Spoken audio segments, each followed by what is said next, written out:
What's up, everybody? Welcome into Derelict Sports. Happy Hump Day. I almost forgot. I almost said Happy Monday.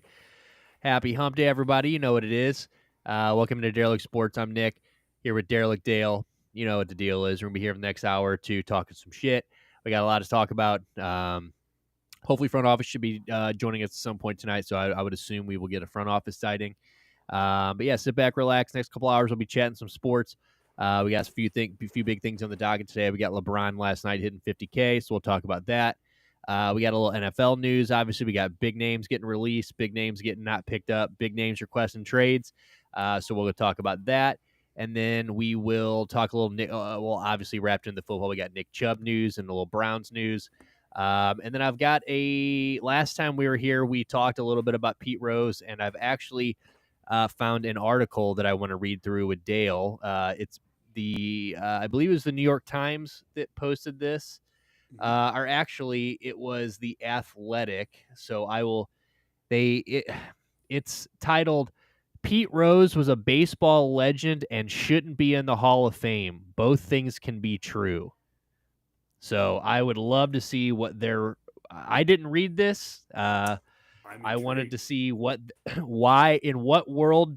I want to know what their argument is for him not being in the Hall of Fame. So I didn't read it. I thought that was kind of just the headline caught me today, and I was like, okay. Good job, Athletic. You knew there's always that person that's like, I'll tell you why he shouldn't be there. We can do both things. It's like, shut up, So we'll get into that. We'll probably tuck that at the end.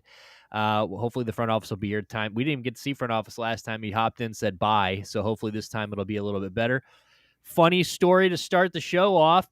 I'm the worst prop bettor in the history of sports, and Isaiah Collier has not had 3.5 rebounds in 5 games. He's got 3 rebounds in the first half. So fuck yeah, baby. Hopefully you guys didn't tail us on that one. Unless he just doesn't catch the ball the rest of the game, which is doubtful. So that prop's pretty much dead. Love that. Just makes and I really looked at this one. I was like, all right, you've been the other day hit the prop. Yesterday wasn't close. Hit bad on my prize picks. I'm like, let's find one that's legit. Let's really do, and I usually do that anyway, but I'm like, let's lock in. Isaiah Collier, I know he's like, we're in a sport betting group. They jerk this guy off like it's gone out of style. They love Isaiah Collier like they birthed him.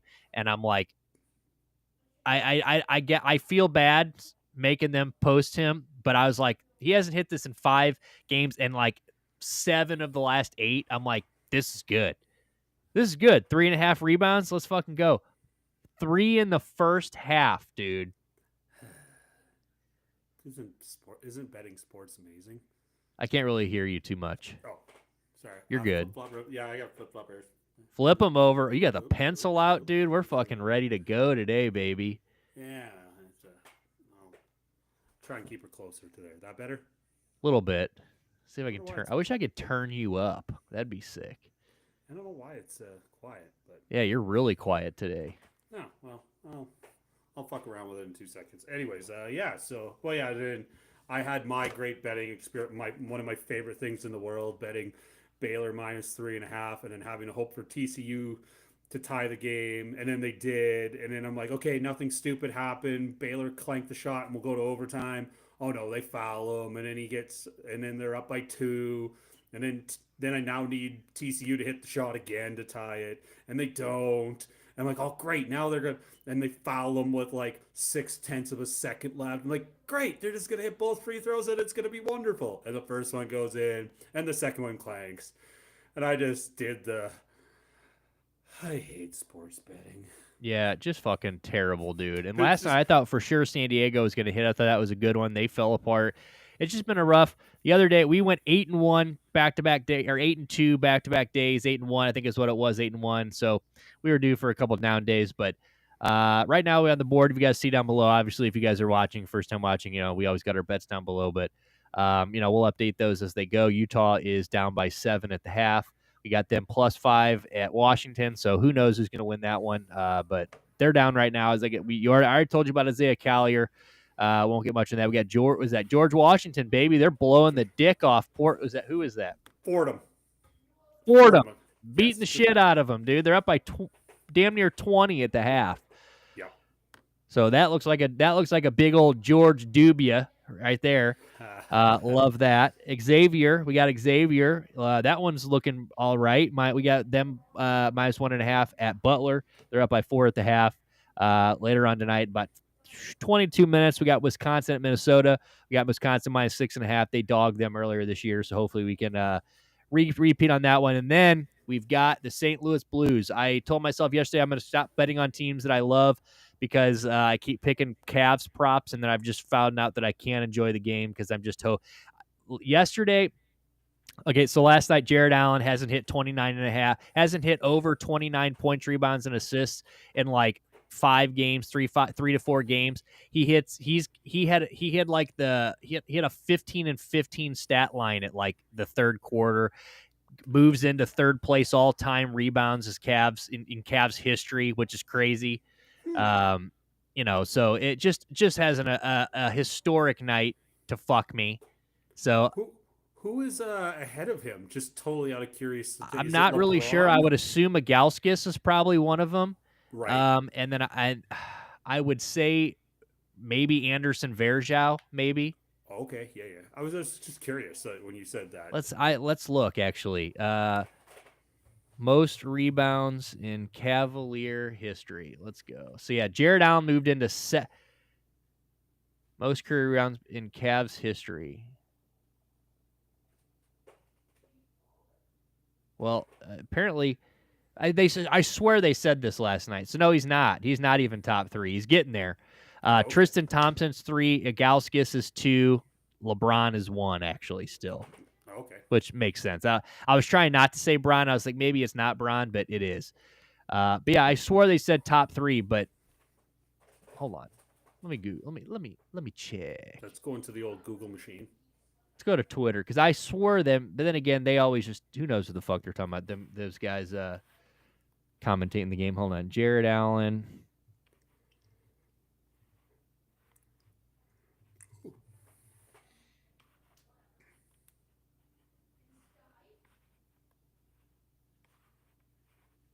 So it should be. Oh.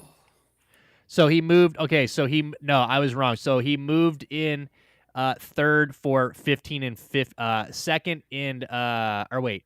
This was the stat. I misheard them. The stat is Jared Allen is now has 3 career games with 25 points, 15 rebounds on 90% field goal or better. Second in NBA history, only to Wilt Chamberlain. Okay, that makes a lot of sense. So I'll take that, I think, over Cavs history, right? Wow, that's great. So it was 25, 15, and shooting 90%. 90%. And last... What? Go ahead. How many times has he done that? That was his 3rd career game doing that. Oh, okay. So it says leading all players in games over the last 40 seasons. He says so in 30 minutes last night, he had 25 points, 17 rebounds, 2 steals, 10 for 11 field goals. So he missed 1 shot. They couldn't stop him last night. I knew right in the first. I watched the first quarter. And I'm like, yeah, that was a stupid pick. This guy's fucking. They had nothing for him last night. And if I saw a minute ago, they were already up. They're about a minute and a half from halftime. They're up by 9. Miami's in town back to back. Second night of a back to back. So, but shout out to Jared Allen, man. I mean, what a steal! If you guys remember that trade, let me remember Jared Allen trade. What was the exact trade? I'm trying to remember what we got. What the trade was. I know it was a James Harden trade. It was like a 3-team trade. Let's see here. All right, so as part of the 3-team trade, Nets receive James Harden from the Rockets. Houston receives Karis LeVert, Rodius Kurucs, 3 first-round picks, and the rights to swap 4 first-round draft picks from Brooklyn. So it looks like so what the Cavs got Jared Allen, Taurean Prince in that deal. Oh, okay. So, and I believe Karis LeVert somehow worked his way because obviously Karis LeVert was a Cav. So, Yeah, I mean, what a fucking steal Jared Allen's bid for this. You know, I mean, just to be a third team in that James Harden trade and just pick up Jared Allen. You know, Yeah, because they need somehow a way to balance out the money and the pit and the draft capital. Yeah, yeah. pretty fucking sweet. So Forgot about that. yeah, dude. So let's hope they can repeat tonight. They're like I said, looks like they're about to go into halftime. They're up 63-59. Heater kind of coming back. It was a 10+ point game a minute ago, but Heater starting to claw back. But well, the reason we're on basketball, obviously, and I think we started this because of the prop talk, but good way to kind of get into this because last night, for the first time ever, and the first time in basketball history, no one's ever seen it. LeBron Raymond James, 50,000 career points in the playoffs and regular season. Now, I know a lot of people are, haters, and they're going to go, oh, well, of course you got 50,000 points. You played for fucking ever. Okay, well, you should appreciate that. This guy's 40 goddamn years old. And let me just tell you, I'm going to pull it up here in a minute. It'll be a part of this conversation, but there is a real argument that he should. I mean, Shai Gilgeous is going to get it. He's not even probably going to be in the conversation, but there is a real argument that LeBron James is the most valuable player in the NBA this year. There is just the guy is putting up better numbers than he did in his MVP season in Miami. He's 40 fucking years old, and he's playing back-to-backs. Like, it's like, I know he got Luka, but like, here's the thing. They traded Anthony Davis, right? And you think, okay, well, obviously you're going to trade him for Luka, but their defense got worse, right? Everybody's like, well, that was the conversation we all had. Their defense got worse. Nobody can play. Who the fuck's going to play defense if Anthony Davis is gone? Well, they're only the number 1 rated defense in every goddamn stat since the Luka trade. I heard that, and I was stunned by that. It's incredible. So the boys like Jarrett Vanderbilt, Dorian Thompson or Finney, Smith, Dorian Thompson, whatever the fuck his name is, Dorian Finney-Smith, but LeBron, Luka, these guys are playing. He is locked in, and I just think that, I don't know. Like I said, there was a I forget who it was. Was it Robert Ory? I believe it was this morning or last night said. Basically, it would be a crime if anybody won MVP other than LeBron this year because he's 40 years old and he's doing shit that, like, obviously the numbers are a little inflated nowadays as far as, like, when you look at those numbers and him putting that up in his rookie or in his MVP year in 2014, the numbers for everybody are just a little bit more inflated. Scoring's up, that. So obviously they're a little less impressive just by the naked eye, I guess. But when you look at it and you're looking at this guy's 40 fucking years old, I mean, 50,000 points, Dale. I'm 9 months older than LeBron James. Are you really?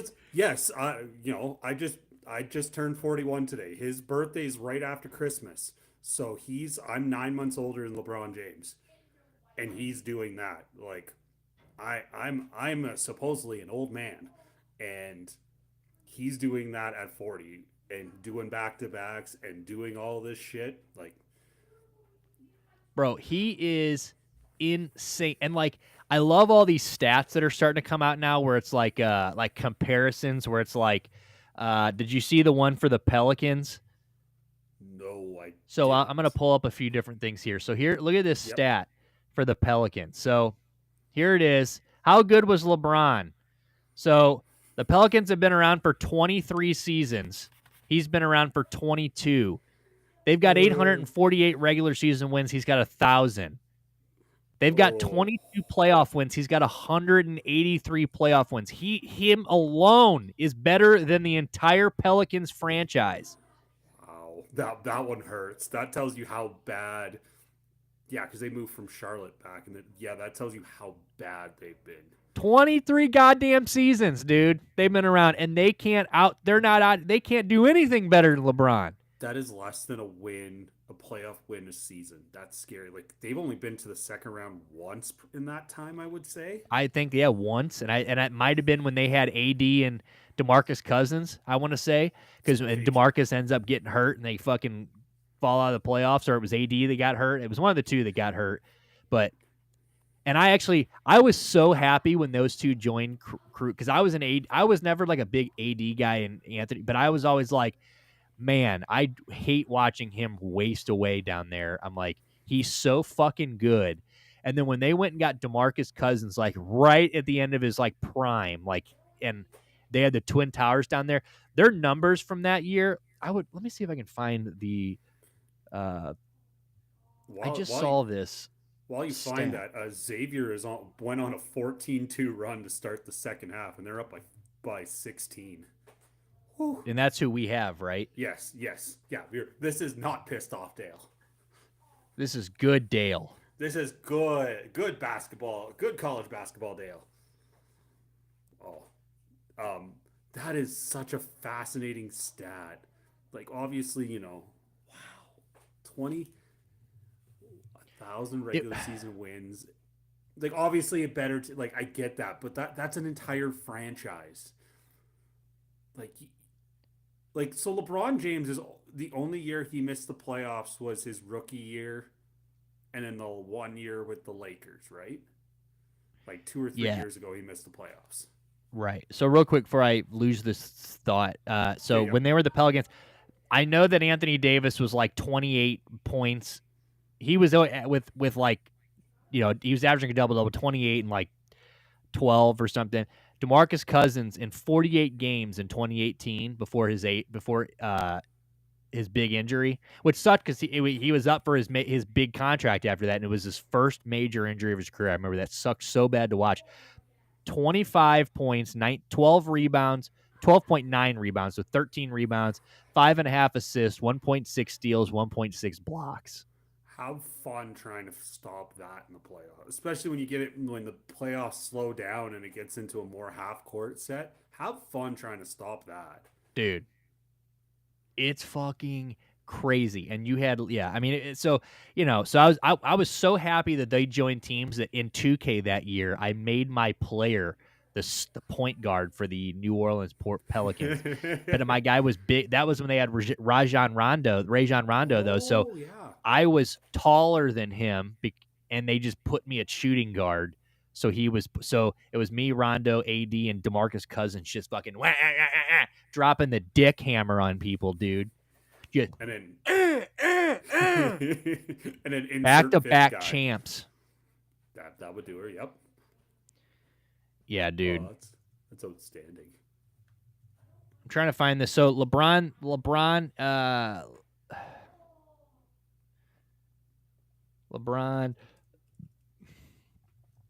now and then MVP season. I'm trying to find that little stat of them split in half. Here we go. Nice. So here he is in 2013. On the left, is when he won MVP, 26-8, 51%, 35% from three, 7.5 rebounds, 7.4 assists. So now literally the only thing he's 0.3 points behind his MVP season. He's improved 4% from the field, way better 3-point shooter. He's 8% better on threes. He's averaging a whole fucking rebound a game and basically a whole nother system. I mean, this is a guy that's 40. He's got earrings in that picture on the left. His hairline is not. He still thinks the headband looks good. We still got headband Bron, dude. Wow. I don't know. That's not, so that would have been 10-ish years ago. What you said, 2012, that's almost 13 years ago. Wow. That's nuts. 13 years. And I know a lot of. So what do you say to people that say? So Dale, I don't know what side of the fence you are as like the GOAT side, but like all that aside, somebody comes up to you and they're like, and so man, you're just in a room. Somebody goes, "Damn, LeBron just hit 50K," and somebody goes, "Well, yeah, of course he did. He's played for fucking ever." Or longevity, because you get those people that are like longevity is not even that, like you've just played long, like you've played until you broke everything. What do you say to that? You have to stay healthy enough to do that. This guy has played for 22 years and hasn't had a major injury. Like, obviously, there's some of that is luck, but a lot of that is that dude makes sure his tempo is good. And yeah, you are right. If you can stay around long enough, you're gonna break everything. But you also have to be good enough to stay around forever. There's not many 40-year-old. There's Dale's 41 years old. Dale ain't going out there and dunking the ball on Peja Stojakovic. Wow, that was a bad reference. I don't I know where love it Peja. though. I don't know That's a where Peja. DGen reference. I don't know where Peja Stojakovic came out of my. Oh, the New Orleans reference. Yeah. Okay. Anyways. Yeah, I get, like, I can get that argument, but dude's kept himself healthy. He's got a little bit lucky because he hasn't had the catastrophic injury, and it's not like he's 40 years old and hanging on just for the sake of hanging on, and we get to see a shell of himself. He is, like you said, he is putting up his MVP numbers from 13 years ago when that man was 27 years old and in his prime. I mean, he is literally still like the leader on a team. He's the best player on the court pretty much at any time. Now, obviously, there's been games like last night. Him and Luka both had 30 spots. Luka had like 15 assists last night. Like they're calling it Bronchich or something or whatever they're calling it. And that they balled last night. Don't get me wrong. He could be and there are nights with Anthony Davis. There's been times where he's not. He's always been the best player on the court. There might have been somebody that maybe like had better numbers that night or whatever, but like he's the best player in the fucking world. He's and like you said, he's not just there. Like more times than not, if LeBron doesn't kick that bitch into fifth gear, they're not winning games. And it's like that. Obviously got Luka Doncic, but they've jumped into the 2 seed. The other night, they're up into the 2 seed. They look scary as shit. Like Big Perk texted me the other night. We were all watching them. Me, him, and McDubs are all watching. Different places. We were all texting them. Like watching this team. If they're gonna play number 1 lockdown defense in the league, best defense in the league, how do you beat this team in a 7-game series? How the fuck do you beat that Lakers team? Oklahoma should be happy that they have the 1 seed wrapped up. And Dude, I think they dog mess. Oklahoma. I really do. Like I know, but I know what you're saying. They should be happy they don't have to play them.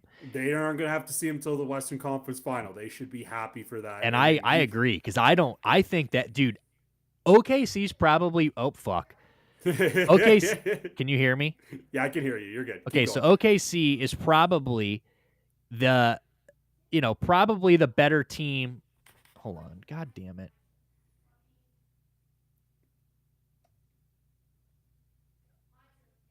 Here, I'll talk for 2 seconds while you fuck around. Yeah, and I'll kind of make your point for you too. It's like in a 7-game series, I don't know how the hell they're like. Yeah, they're younger in that, and if we get into the dog day, if it's June and LeBron's banged up in that, everybody's banged up, but you play this 7-game series right now, I understand why you probably have to make Oklahoma City favored, but it's probably should be the Lakers. Yeah, I mean, and OKC, great season. Beat the Lakers. We believe you. Absolutely. You're they go and beat the Lakers, then I don't know who's gonna fucking beat them. But can we get the Lakers and Nuggets in the second round? Like, please. I hope so. I want to see the Lakers, and I know this is probably the 3rd time I've said it on here. I want to see that series so bad because that's just going to be such a fun series to see if Luka could hold up against Jokic. Is LeBron just going to make everybody else's bitch? Like, the altitude, the traveling back, and like that series has so many. Yeah, well, players. It would be like the 3rd. So I don't know if you saw today. Which, real quick, the reason I've got this up obviously is because he was named Western Conference Player of the Month, averaging 30. He's averaging 30, 10, 7, 55%, and 45 from the fucking 3. That's a 40-year-old, ladies and gentlemen. Player of the Month, Western Conference Player of the Month. But today, I'm glad you. So obviously, the Laker Denver thing has been kind of, we've seen that now. What, 3 years in a row, and It's they've beaten the Lakers every time. So today, Jeannie Buss did an interview with NPR, and this is what she had to say. We have lost the last 3 years to the Nuggets in the playoffs, and we didn't have anything that was going to look different going into the playoffs this year. Anthony Davis was complaining about where he's being played, and he wasn't happy as a Laker. So then she says right after this, we had something that Dallas wanted, and Dallas had something that we wanted. So Jeannie Buss coming right out here and says, look, what we're going to do, roll into the fucking playoffs and play the same team that's kicked the shit out of us every year, 3 years in a row, like with the same exact squad. Anthony Davis is barbecue chicken when he plays Jokic. He can't play him. It's going to turn into the LeBron show once again. And, obviously he's, so it's, you can tell that they are, obviously you were going to make the Luka trade no matter what, but the fact that, they're this far into the year and they're like, we know Denver's coming. Like, we know we have to go to Denver at some point and play that series, and we got to get the better of them. And honestly, in the West, that would be the only team that I think may have a chance to beat them because, like I said, I love OKC. They're my second favorite team. Love them. I've been an OKC fan since they left Seattle, and I think they're great right now. I think they're a great team. But when it comes down to like I don't know if Shai's going to get that whistle in the playoffs. He's he shoots a lot of free throws. They rely on a lot of calls and dude, LeBron, when you get into those situations with a guy like LeBron James and then Luka, who just went to his first finals, these are guys that have experience. One guy who's got more experience than anybody, and it's like I just think that when it comes to a 7-game series, he knows how to preserve himself through a 7-game series. And like, sure, how many times have we seen LeBron James' team lose a game 1? You know what I mean? Like, they do. They lose a game 1. Doesn't matter, because he knows that it's a 7-game series when most guys are like, oh, fuck, we're down 1-0. He's like, whatever. Like, we got 6 more games. Yeah, you got to beat me 3 more times. So, which you're probably not going to do. And it's like the old saying, the playoff series doesn't start till the home team loses its game. Right. So I just, I think that they're a scary fucking team, dude, going into the playoffs. I just, I think that if they're playing like this and the defense holds up the way they are and obviously they stay healthy, then I just don't know. I don't know who's going to beat them. And obviously, I would love it if we got I don't know what I would do if we got a Cavs LeBron finals, or like even Cavs OKC would be fucking insane. But Cavs versus like the young Cavs versus LeBron, the storyline is insane. The story writes itself. That's what I was gonna say. Yeah, exactly. Like, there's so many different ways. And they beat LeBron in 7. Because I ain't rolling with Bron on that one. That's the only time I'm not going for Bron. If it's Cavs or LeBron, then it's fuck LeBron over here, baby. It's Cavs all day. It's like, yeah, we love you. We love you. But we don't love you right now. Yeah, like I said, I wasn't a LeBron. I've been anti-LeBron before. I can do it again. I was anti-LeBron all of those years. He was in I didn't root for LeBron James until he came back to Cleveland. I didn't cheer his name one time until he stepped back into the building with a Cavs jersey on. I just was not about him. So pissed about it. Didn't like him. But yeah, I think it's a scary team, and I really props to LeBron, dude. 50,000 points. I don't know if anybody's going to reach it. Maybe they do. I mean, at this point, there are guys that are probably on pace to maybe do it, but I don't know. I mean, like you said, health is a big thing, and if you can go 22 years and have one maybe not, I don't even know if he's what is he? I think he missed half a season maybe once or something with Miami. I don't know, but like, he's never had a big injury. He's always been healthy. Spends millions of dollars on his body every year. The guy just it's a pretty big fucking thing to do to play that long. Pretty important thing to do to stay healthy for that long. So if anybody else can do it, I'm sure there's guys that can maybe reach 50,000, but man, it's going to be a while. Yeah, it's you got to give the man credit for what he's done. It's like you know how I was talking about Cheater and all that stuff, and you can hate him, but you have to respect him. I don't know if I ever hated LeBron, but I wasn't a LeBron guy. Do I have to respect Derek Jeter? You have to respect what he did as a Yankee. He is overrated as hell. God damn it, Dale! I didn't know we agreed on that. No, I didn't think we I don't- agreed I on don't- having to I don't- respect Derek Jeter. You. I need to put Hall some of thought into Fame? this. Maybe. He's a borderline Hall of Fame guy. Ooh. Telling you, if you took that guy and dropped him on any other team with those stats, not touching it. I will agree that because he is a Yankee that he gets elevated to fucking god mode. When if he was on the Blue Jays or the Guardians, he would be an above average shortstop. Yeah, Maybe no, above I average. agree. No, I don't I don't want to derail your LeBron moment, but when you said that, I'm like, dude, I don't remember that conversation. No, I'm more meaning like there's guys that I just used to hate, and now as I've got older, it's like okay, like I'm trying to think of somebody else, but yeah, LeBron was probably the next one. I never hated him, I never disliked him, but as I've gotten older, I can respect way more what he has done. That's what I was going for. So, and then I brought Jeets into it. You think anybody catches LeBron James scoring record ever? I only say yes because of how high scoring is now. If it will take Shaquille Alexander, or it's going to take somebody, but they also have to stay healthy. Like there's some luck with it too, right? I only say that's the only reason why I say yes is that if it's played long enough and the way scoring is, it's plausible. Do I think it's going to happen in the next? It's probably going to take 20 to 25 years for the next generational player to come in, and then he's going to have to get insanely lucky and stay healthy, and also average like 27, 28 points a game for like 18 years. Dude, And it's also so fucking crazy. And also go to the playoffs and so think like 20 of his And what was 22 that? years. What is that streak he's got? It's like LeBron 10 plus points. Ooh, that's a good one. I'm not sure. I imagine it's an astronomical number. LeBron James has scored.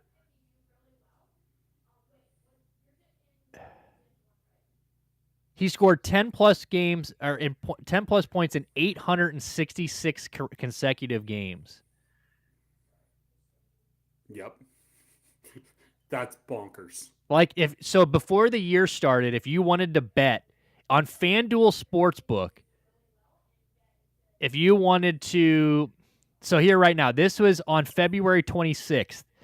If you wanted to check the odds that James would continue the streak this season, as of February 26th, so if you were to put money down, the odds of him doing this for the rest of the year, minus 3,500. Wow. Plus 1,300 no. And if he sits, it doesn't count. He has to play a second of a game. And he started this in January of 2007. Is when the streak started. Jesus. I wasn't even married. That's fucking crazy. Wow, 2007. I was still in Saskatchewan. I was 14. I was just getting ready to move out and chase the girl into Alberta. Middle school, Dale. So you were like grade 7 or 8 with like I was like punk about rock to go to hair. high school, yeah.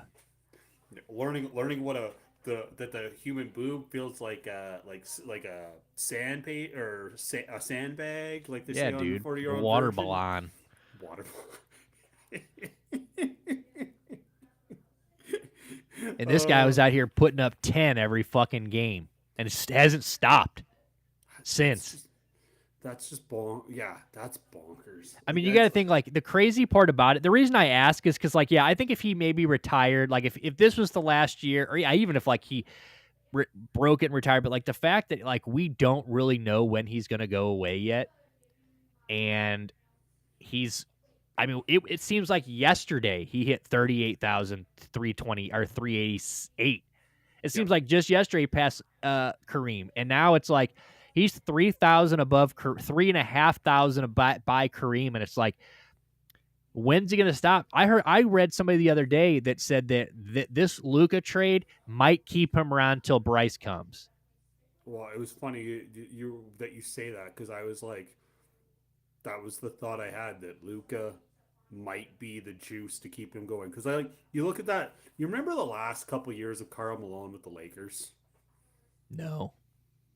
It was sad. Was I alive? I mean, Yes, I you was were. alive, but You were alive, but you weren't watching basketball. I remember the last couple, the tail years of Utah, and the couple years he wore a Lakers jersey, and that yellow did never look good on no. him. And it was just It's hard to like, date 15-year-olds and 14-year-olds in LA. You can do that shit in Utah. Fucking weirdo.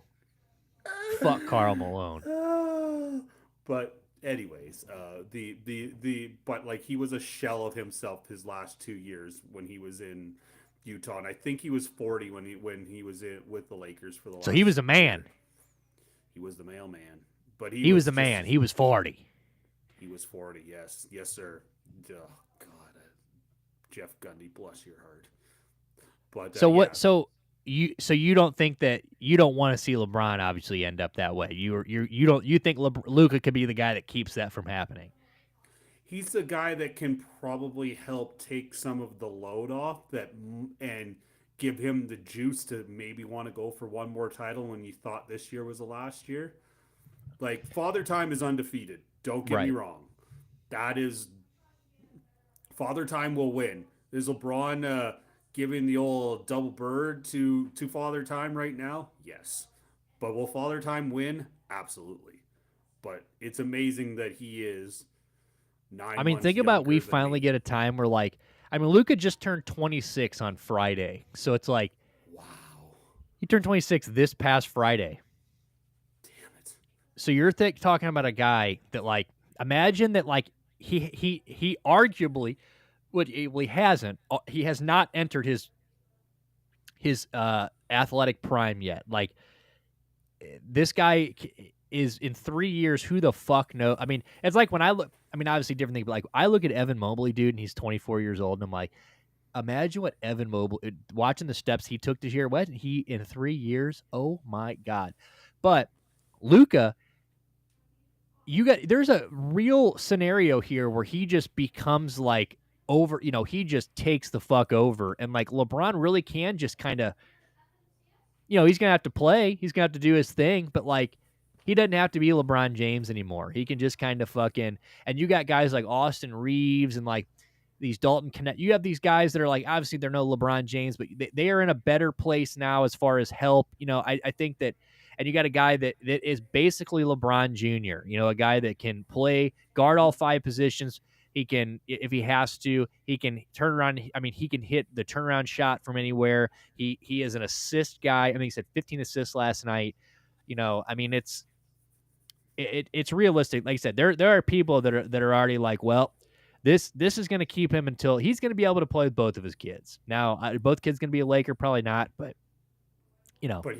But yeah, exactly. If you can take and you just go to LeBron and like, hey, we're playing the Hornets. We're up by 15. You're taking the 4th off. Like, he probably take nights off. Well, and that's the thing. Like, I think we can get to the point that if LeBron needs to take, fuck, I hate load management. That we've had that conversation. Yeah, before. and he which he's never done. So No, like, if he exactly, started like, doing it at age 42, we're okay with it. Whatever. You need to take one night off a month off a back-to-back. You need to miss a road trip at 43 years old. Yeah, exactly. Fine. Exactly. It's like, you're going to Denver and Phoenix, and you only want to go play in Phoenix. Yeah, it's pretty shitty. Sorry, Nuggets fans, but you've earned that right that you can take a night off. Yeah, you still get to watch Luka. Exactly. And I just think, like, you can just take some miles off. Like, there's just time. I think you can manage him. You might be able to get an extra, like, you could get an extra year or two out of him. You know, if you could, like, just think if you could shave 300 minutes off of what he's playing, and you know, and maybe lose 3 points production and a rebound and an assist per game, but you still get the guy that can just turn it on like that. Fuck, that's pretty good. It's pretty fucking scary, dude. The Lakers, I mean, dude, by the way, rebounds, Isaiah Callier's got 5 just now. I just saw. So fuck the I have my prop, action dude. up. I didn't want to tell you how it was going. Disgusting. But yeah, I mean, you want to talk about a team that really hit a home run. It is the Lakers, boy. I mean, these guys are fucking That's what I said. incredible. And I've said it before, and it's going to be so fat. There's going to be an ESPN 30 on 30 in this in years to come to hear all the sides and all the Dude, shit that happened. It's going to there be was a so guy that's on fascinating. there. Brian Windhorst does a podcast with like Tim McMahon. I don't know, a couple other guys, whatever. One of the guys was saying today, like straight up, Anthony Davis should never play another game for the Mavericks. They're saying that he is, you know, next year's a contract year. He played the one time, you know, obviously he gets hurt, but they went through all these things that are Nico Harrison's fault. It's like, you guys make this trade. Like they need Anthony Davis should leave the fucking Mavericks or demand a trade in this offseason, and they should fire Nico Harrison, because they're like, the only reason that he gets hurt, right, if you look at it from their perspective, is they make the trade. Nico Harrison feels, you know, immediate pressure to validate this trade, right? So he rushes Anthony Davis back from this injury that he had already sustained with the Lakers. He gets hurt one half into his Laker career, or his Mavericks career. Obviously, he was balling, but comes out, gets hurt in the second half. Haven't seen him since. Might not seen him the rest of the year. You know, you go out, you know, you now have Kyrie Irving, who is playing 40 minutes a night at his age. You know, he's basically not had the ball in his hand this much in years, because who else is going to do that? If you know, well, Derek Lively broke his foot right before all this happened, so he's already out. You know, Kyrie Irving, you know, he's now has to be the guy without Luka and Anthony Davis there. He's the guy. He tears his ACL the other night, which, you know, they were saying has all the indications of a wear and tear, Right. which is like he just shouldn't be playing these minutes like that. So you're thinking about a guy who is, how old is Kyrie Irving? You know, 30. How old is Kyrie? 32, 33, that would be my guess. 32 years old. March. He just turned 32, or he's going to turn 33 March 23rd. So he'll be 33 years old, coming off of a catastrophic knee injury. And you got to think that he's more than likely going to be gone for a part of next year, right? Or at least the beginning of next year. So what are the odds that Kyrie Irving comes back next year and just turns right back into Kyrie Irving at 33 years old after a torn ACL? You know, not very likely. Could happen, not very likely. And you got Daniel Gafford. He complains on the Lakers that he doesn't want to play the 5 anymore, right? That was the whole thing that he says in that interview that got him traded. He's like, you know, I am better at the 4. I should play the 4, you know, and we need to go get another big to help me on the floor. That is what he said. And that Jeannie Buss says that in the interview. She quotes that in the interview she gave today. So she heard that, and that was basically like, all right, you're already bitching to us behind the scenes. Now you're bitching in public. We can get Luka Doncic to get the fuck out of here. So he goes there, right? So with the year they won the title, I think they said he played the 5 like 40%. Okay, yep. He's up to like 90% this year. He was playing the 5 90% of games this year with the Lakers, and he didn't like it. So what's he do? He goes to the Mavericks. They say, we're going to play at the 4. Well, Daniel Gafford breaks his foot or whatever the fuck happens. He's out indefinitely. So now he has to play the 5. He's not there, though, to play the 5. So it's like, if you're Anthony Davis, who is not getting any younger, you know, you're already you just got traded to a shit situation, and now, you know, you go to they're saying that, like, yeah, he shouldn't even step back on the court there. Like, he should take the rest of this year off. I mean, because they're not competing at this point. What's the point? No. I mean, at this point, the Mavericks have lost. PJ Washington's got a sprained ankle or something now too, so they're out here playing fucking, you know, Dairy Queen workers. So what's the point of Anthony Davis come back and putting this all on the line for nothing? And then what? What him looking into the year, he's got 1 year left. It's the contract year. It's times like this is when you start calling for a trade, especially in the NBA. Fuck the NBA. You can just go, I want to go here, and you're going to go there. And why go back to the Mavericks? And they're saying that that they're like, these guys need to just get ahead of it, get rid of Nico because he has fucked this all up. I mean, like, this is like everything has gone as bad as it possibly can since then. Now you got Luka thriving. It just it can't feel. Oh, and on top of that, they're raising season ticket prices 8% next year. You're fucking out of your mind. Yeah, I read that too, and I was like, you guys are so wrong. You're tone deaf as fuck. Yeah, you gotta, if you had Luka and that, you can get away with that because you say, hey, yeah, we got a top 5 player in the world. We need to do this so that we have the capital to do certain things, which they don't because they have Mark Cuban, who has an endless amount of money. But it doesn't seem like Mark Cuban's even doing anything anymore. It seems like the other guy's running the show now. So, I don't know. They're a shit show. So, Cavaliers are back up on the Heat too. Nice. I bet all those guys in the group are probably like, haha, is that Zaya Collier 5 rebounds? That's our boy. That's our guy. Of course he got 5 rebounds. But anyway, all right, let's get out of basketball. So let's get on to football. So a few things we were going to talk about today as far as football.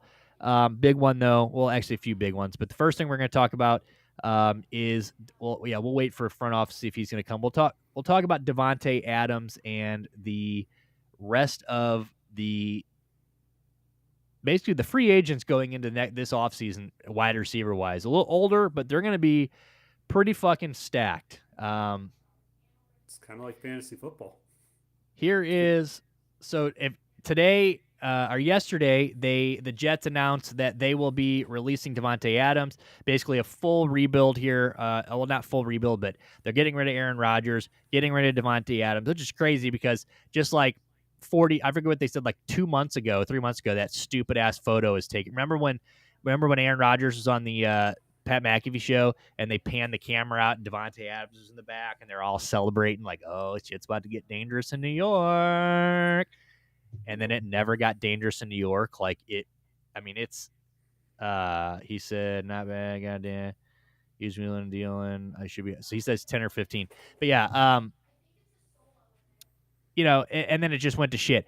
So they're releasing Davante Adams, 32. He's 32 years old, gonna be unrestricted. We've had the Houston Texans. Your Houston Texans said they're open to bringing Diggs back, but the price would have to be right. Keenan Allen from Chicago. I mean, you look at this list, and like Tyler Lockett was announced today. They released. Christian Kirk was announced. He was being released today. So the Jaguars are moving on from Christian Kirk.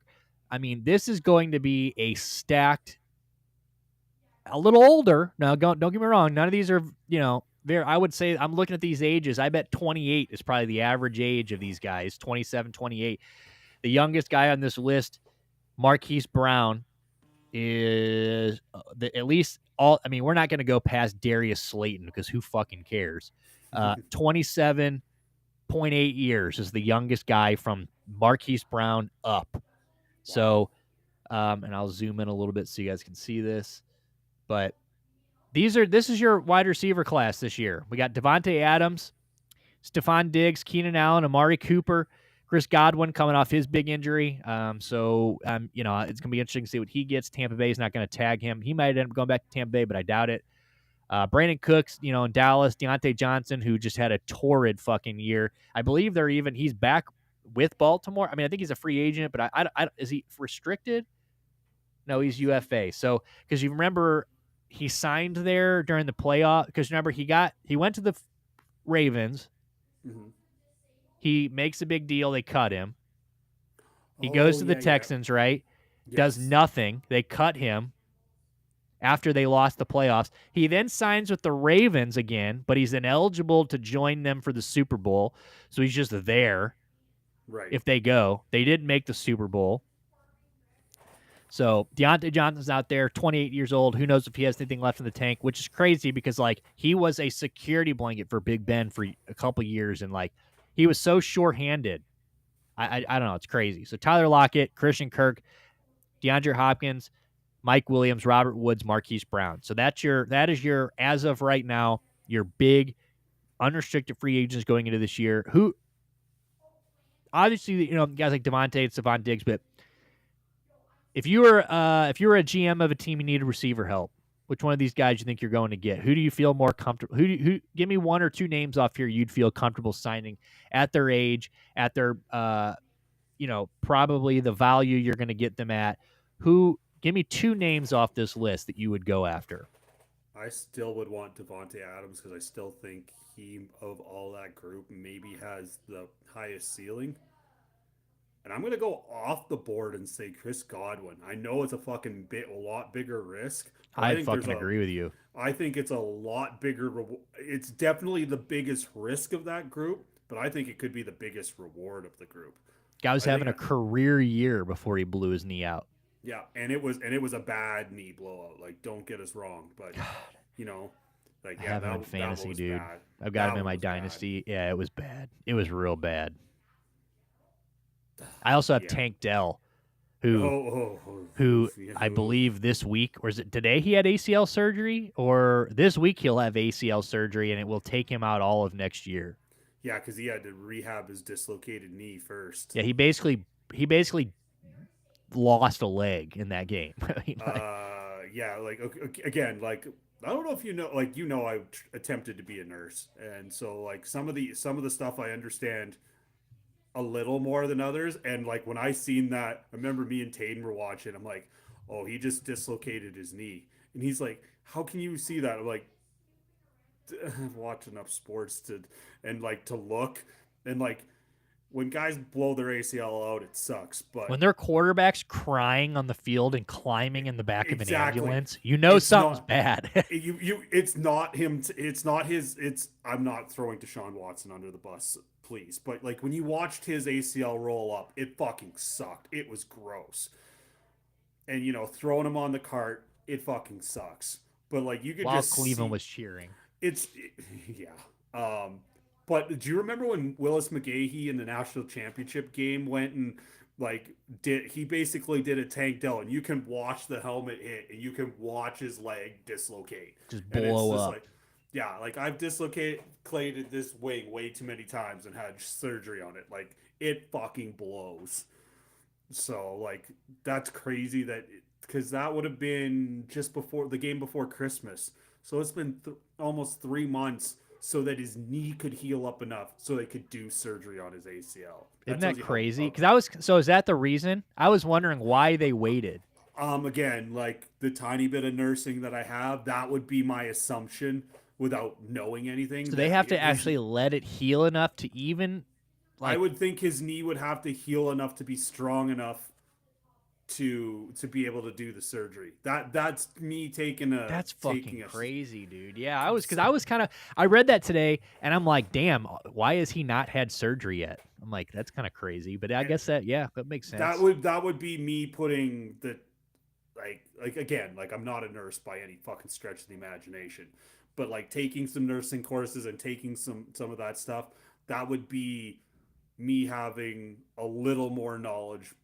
Would be my assumption, or my educated guess is probably the better way to word it. So, but yeah, that would be what I think, that his knee had to heal up enough so that they could do the surgery to reconnect it, because they don't want to reconnect it to like the hinge on there that's bare, like the door that's hanging on by like one screw of the hinge. They need to build it up properly. So that definitely makes sense. But so even at 29 years old for Chris Godwin, you would still take a chance. I think I would too. I'm with you. I like that pick. Because I think you can get him for a lot cheaper too. You can go and give him hey, we're gonna give you $10 million, but we're gonna incentivize the fuck out of this deal. And if you ball out, you get paid. Right. But we'll make sure you get paid, and you'll be paid. But you want to get paid, go earn it. Yeah, I agree. Because I'm looking at these guys like Amari Cooper. I obviously know I don't need Amari Cooper. I mean, obviously Amari Cooper is a Browns guy. I'll always love Amari Cooper for the 2 years, the back-to-back 1,000 yards. I mean, the guy was just a stud. But clearly, started the year in Cleveland rough as shit. Obviously terrible. Everybody's like, oh, well, it's because he's in Cleveland. Well, then he goes to Buffalo. Doesn't really get any better. Just kind of just a non-factor out there most of the time. So I don't know. He's 30. Effort has kind of always been his thing. Like, I remember he kind of gave up on the Raiders, kind of gave up on in Dallas, So it's kind of one of those things where, I don't know if I'd take a chance on him. And you're looking at these other guys. The other guy that I would, who I think you could get cheap, and we just talked about him, is Tyler Lockett. I think Tyler Lockett, he has pretty much never had a bad year. And he's always, even, he was always the security blanket to DK Metcalf, right? Like DK Metcalf was obviously the big home run hitter. For the most part, Tyler Lockett was quite a home run hitter too in his day. I mean, he's caught many of over the shoulder corner route passes from Russell Wilson in the day. But he was more like, it's like the AJ Brown and Devonta Smith. Like, they got your home run hitter. They're both home run hitters, but you got your big body guy that you're going to take shots to, and then you got the guy that's going to maybe get the ball a little. He might have more receptions. He might have less yards, but he's going to have more receptions, more opportunities. Shorthanded as shit. So, and Tyler Lockett, he's coming off a deal where he made 14, almost $15 million a year. No way he gets that, right? So you're thinking like guys like Davante Adams, he's probably going to still demand some money, if not, probably most on this list that I'm looking at. Because Diggs, if he wants any chance to go back in Houston, they straight up told him, like, we'll bring you back, but it has to make sense. Like, we're not paying you $23 million a fucking year to be a Texan. So, will Stephon Diggs take that, or will he go find a job somewhere else? Keenan Allen's almost 33 years old. I know he said he would like to stay in Chicago. I do think Chicago probably tries to keep him, but $20 million, not a chance. So that's Amari Cooper's not getting 20 million. Cook's not getting 20 million. Deontay's not getting 20 million. Christian Kirk might get ballpark of $15-18 million. But yeah, Tyler Lockett, you go get him for like a veteran minimum or a $10 million 1 year, $10 million, just see what he can do. Like him. Mike Williams is another guy that I think, but Marquise Brown, which, do you think the Chiefs bring him back?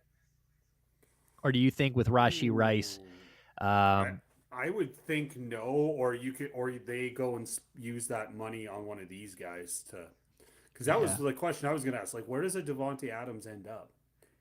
I don't know, because DeAndre Hopkins and Marquise both leaving the Chiefs, so you got to think that leaves them with Rashee Rice, which we don't know his situation, right? He got hurt, but is he going to get suspended this upcoming year? They pushed off that whole speed fucking racing thing, to this end of this year. So I don't know what's going to happen with that. Maybe he has a small suspension or something to start the year. Obviously, Xavier Worthy has broken out. So you got those one, a second and a third and a second year guy, or a first and whatever it is, two super young guys. And those guys, you got Travis Kelce, who's announced he's coming back, so maybe, I don't know, maybe they convince like a DeAndre Hopkins to come back cheap, but like a guy like Davante,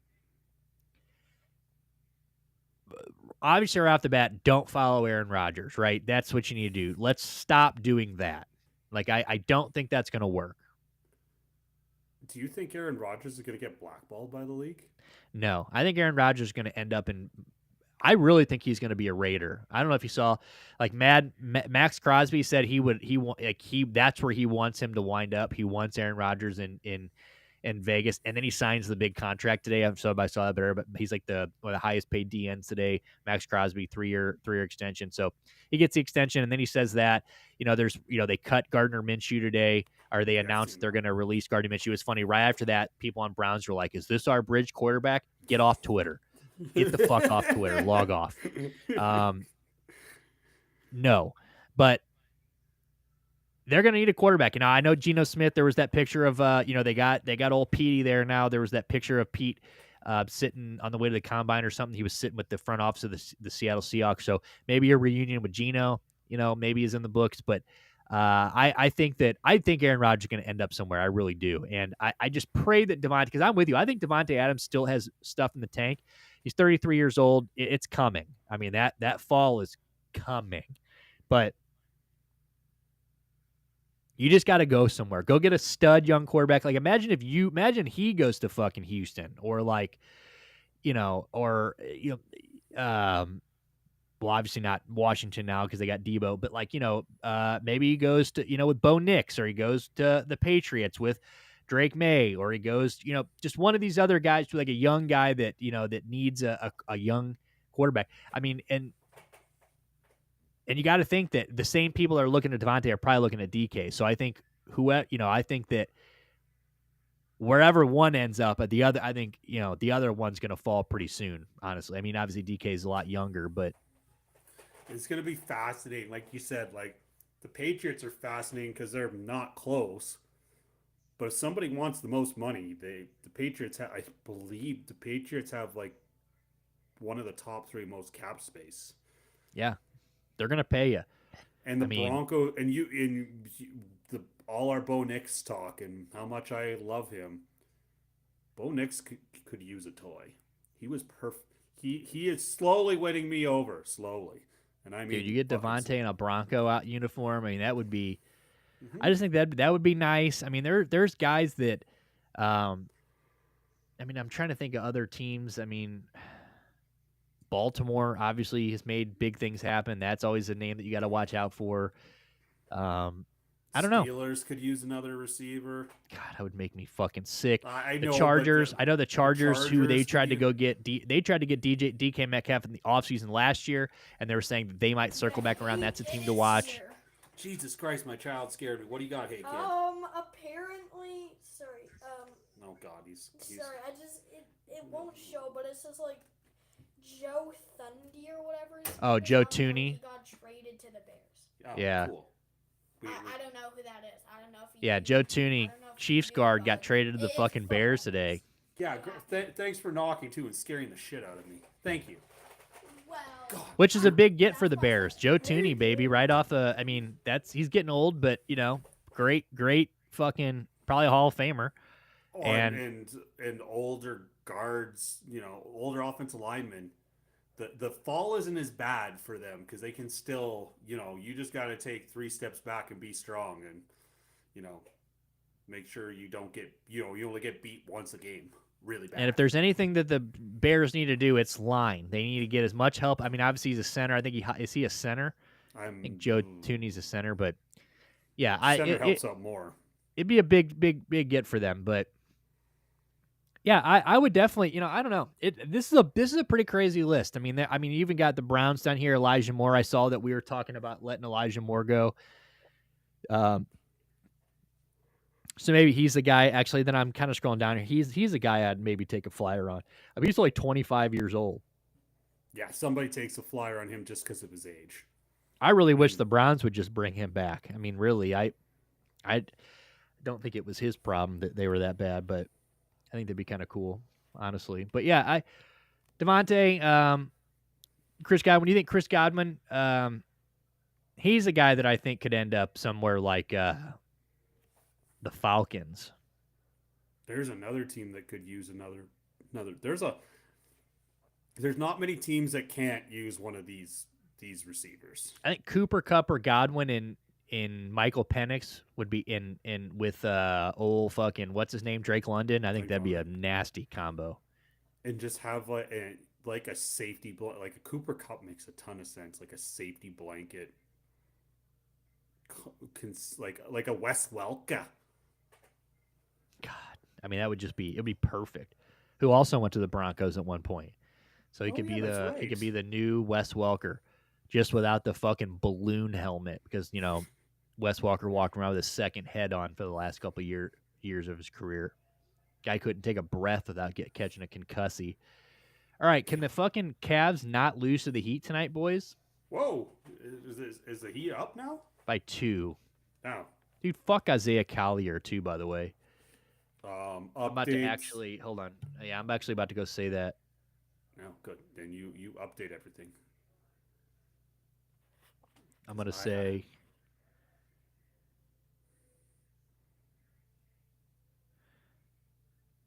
I have some Big Ten game. You get to start Arch Madness tomorrow. So when you go by whatever the St. Louis's hockey rink is called, remember that they're playing Arch Madness tomorrow morning at noon your time. I have to give me a second. I'm not sure which game it is. I think it's Southern Illinois and Illinois State. Is that the early game tomorrow? March Madness starts tomorrow. Arch Madness starts tomorrow. Arch Madness. Is that here? Yeah, it's the Missouri Wow. Valley Conference is in St. Louis every year. Yeah, I always forget that. So it's Indiana State and the Salukis of Southern Illinois tomorrow. The Southern Illinois Salukes, dude. Everybody needs some Southern Illinois Salukis in their life. The Salukis. Can I tell you a tradition that I've done for like 3 years just for this tournament? Yes. I bet the under in the first game, no matter what it is. Does it ever hit? 2 or 3 years it has. A guy that I listen to periodically. He does. It's called the Daily Juice. He's on one of the networks, but he does like a 10-15 minute podcast, and he bets every day. And he was beat reporter for, I believe, Drake or one of those schools there. So he always talks about, he remembers going to the first game in St. Louis where there's nobody there. It's just like cheerleaders from both sides and like a 95% empty building. And he's like, it's just one of the hardest atmospheres to get excited for. And you're playing. Yeah, that's brutal. And he's like, I have religiously bet this under every year in this tournament. I'm like, oh, I could do this. Yes, please. You want to see a tweet that came out right after I fucking made our bet? Ouch. That is a lot of outs. That's everyone on the... He's the only guy out there. Of course he's got 5 fucking rebounds, Dale. He's the only guy that started.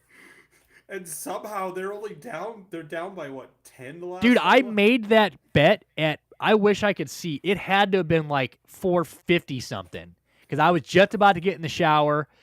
It was like 4... I was standing there in boxers at like... And I was like, yeah, that's the bet we're making. I was scrolling through, like, you know, like when you start the shower and then you start scrolling and the shower's just going. I started seeing that. I'm like, oh, that looks like a good one. Let's start researching that. And we gotta have a quick quiet. You're the guy that starts the shower and warms it up before you hop in. Good job. Absolutely, dude. I am not that guy. I'm the guy that like just goes like, God damn it! Why is it so cold? Yeah, I'm an idiot. You're an idiot. Yeah, well, I'm an idiot because 17 minutes after I made our bet, the Jazz announced that guys that don't even play there anymore are sitting out. I think Karl Malone and John Stockton are on the injured list tonight. I mean, holy fucking shit, dude. And somehow... All right, hold on. Hold your ears. We got front office coming in. Just make sure there's no static. Yeah. Hey. Hello? Hello? Front office.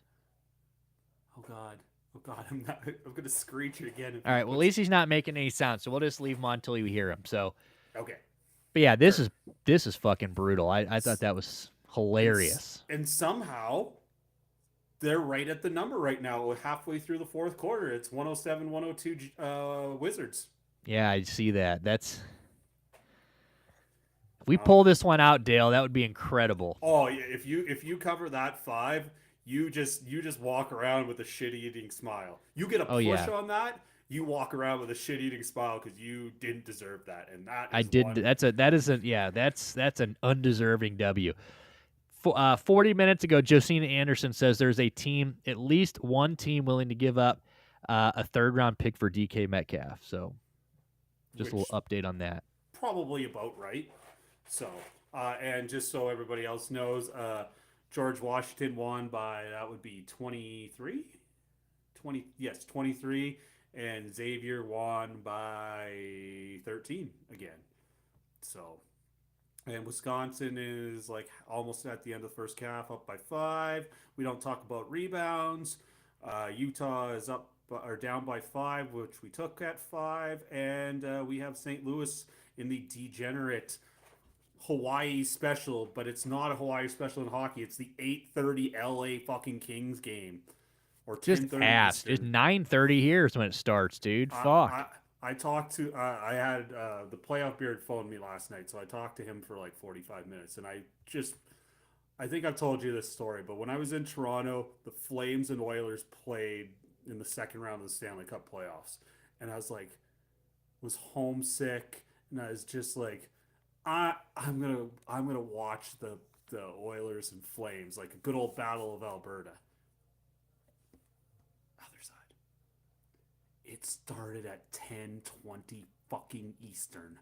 The game went to overtime, and I didn't get to bed till 2:30 in the goddamn morning.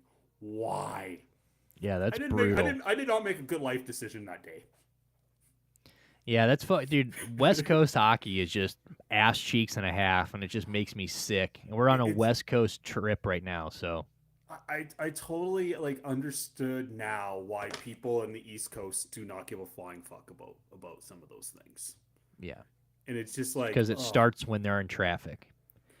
Exactly. It's like I think I've told you. You and like I fucking love Mountain Time Zone. 5 o'clock for 7 Eastern games, 8 o'clock for West Coast games. If I feel like watching the Dodgers and Giants, I can invest in it. If I don't give a flying fuck, it's all good. I'll check the scores in the morning. Cavs down 5 to the Heat. Front office, are we gonna hear you today, or what are we doing? Holy shit! What a Dale move he's Maybe just off. stop unplugging the microphone when you're going away. He doesn't want everybody to hear all his dirty secrets. Maybe he has illegal immigrants in his house. Maybe he has to figure out where. Oh, I got to figure out where I'm going to ask him where he's from, or if he's been today. Well, he hasn't been to his computer. I'll tell you that, Yeah. fuckhead. Yeah, what a dipshit. But oh yeah, because as soon as we get here, we're shifting gears. Well, here's a little story. Here's something we can talk about soon. We're going to go to the Browns. As soon as we here's something though that's hilarious. Pac-Man Jones, I guess he thinks he's like dropping bombshells on people with this, but he says, "I was really good. People don't know how smart I am." Stop. But like I can say it now. I don't play no mo. But, like, I've never used my urine for a urine test. Not one time. Not one time. Well, no shit, 1. 2, I've never used my own urine, and I'm an idiot, okay? Like, it doesn't take much to use fake piss on a drug test. 3, I don't think anybody cared that you're cheating. And Pac-Man, you might have been smart enough to use fake piss, but you still got suspended all the time. So, like, it didn't matter because you're doing other shit that got you suspended. Do you remember when Pac-Man Jones won the tag team titles with R-Truth in TNA? Yeah, they look exactly the same. And it's so I was like watching one of my wrestling YouTube channels, and they were breaking down that old pay-per-view, and I was like, I totally forgot about that, and how he just didn't do a bloody thing in the match because it was in his contract that he couldn't do anything athletic outside of there, so he just stood there and held onto the ring rope. And since we are killing time, Jesus Christ! There he is, Jesus fucking Christ! What? God! Well, real quick before, just because it's about to go away, and it did go away, but I'm gonna forget it here. Apparently, I'll have to find it here. But Barstool posted a clip earlier. It says nothing like doing an in-game interview and your pitcher gives up 3 homers on 3 straight pitches. So they were talking to the Phillies manager today during spring training or whenever, and he gave up. Their pitcher gave up 3 home runs on 3 pitches, and while he was doing the interview. That's outstanding. Jesus Christ. Fuck the Phillies. What's up, front office, you piece of shit? How's it going, boys? A lot better now. God has showed up, and we're not leaving I'm not leaving just as you get Good. Here, so Happy birthday, my man. Oh, thank you, sir. 40. Today's 41. the birthday. Today is the birthday. 41 large. Dude, did you not wish it? Did you? I didn't wish him a happy birthday, my dude. fucking God. Do you want to know what? And you have the audacity. Oh, I didn't want to bug. Don't worry. Hey, you know what? You're not the worst person. The girlfriend I talked to this morning, and she hasn't wished me a happy birthday yet either. Oh, no. I knew it was today, dude. We talked about it like 3 times in the last week. I just totally forgot. At least you got one friend, Dale. At least you got one. I invited him to my wedding, though, so fuck you. Yeah, exactly. If are you gonna walk? If the front office is there, is he gonna have like pixel? He's gonna have to wear a mask? Oh, he's not invited, dude. What are you talking about? Yeah, screw you. As soon as he goes to the Northwest and becomes a hippie, dude, I quit talking to him. That's it. I told him there's lines we don't cross, and stop showering, growing his hair out, and praying for world peace is something we don't do. So I'm trying to think where. But he longboards to his science lab in the morning.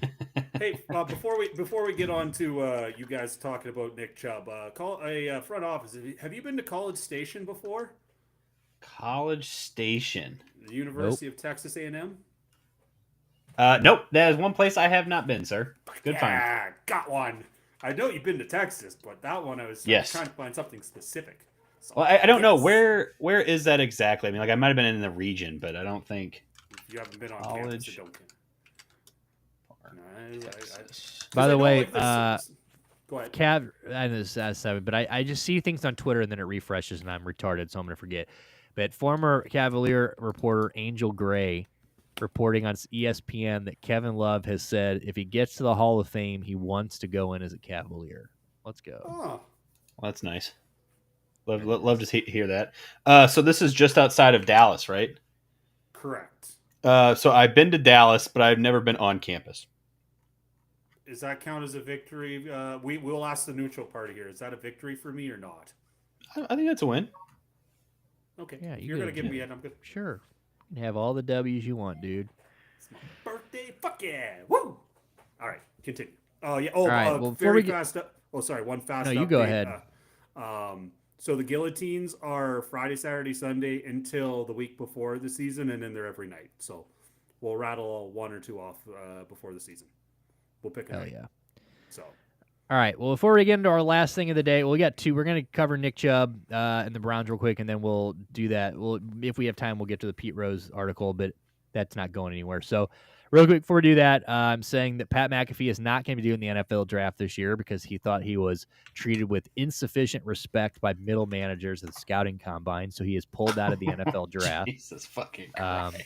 What a and shut the fuck up, Pat. So, and he put out a video explaining it, but I would not. As soon as I play it, they're going to copyright our ass, so I'm not going to play it. So it's on his Twitter. If you guys want to see that, it's on his Twitter. He's got an explanation for it.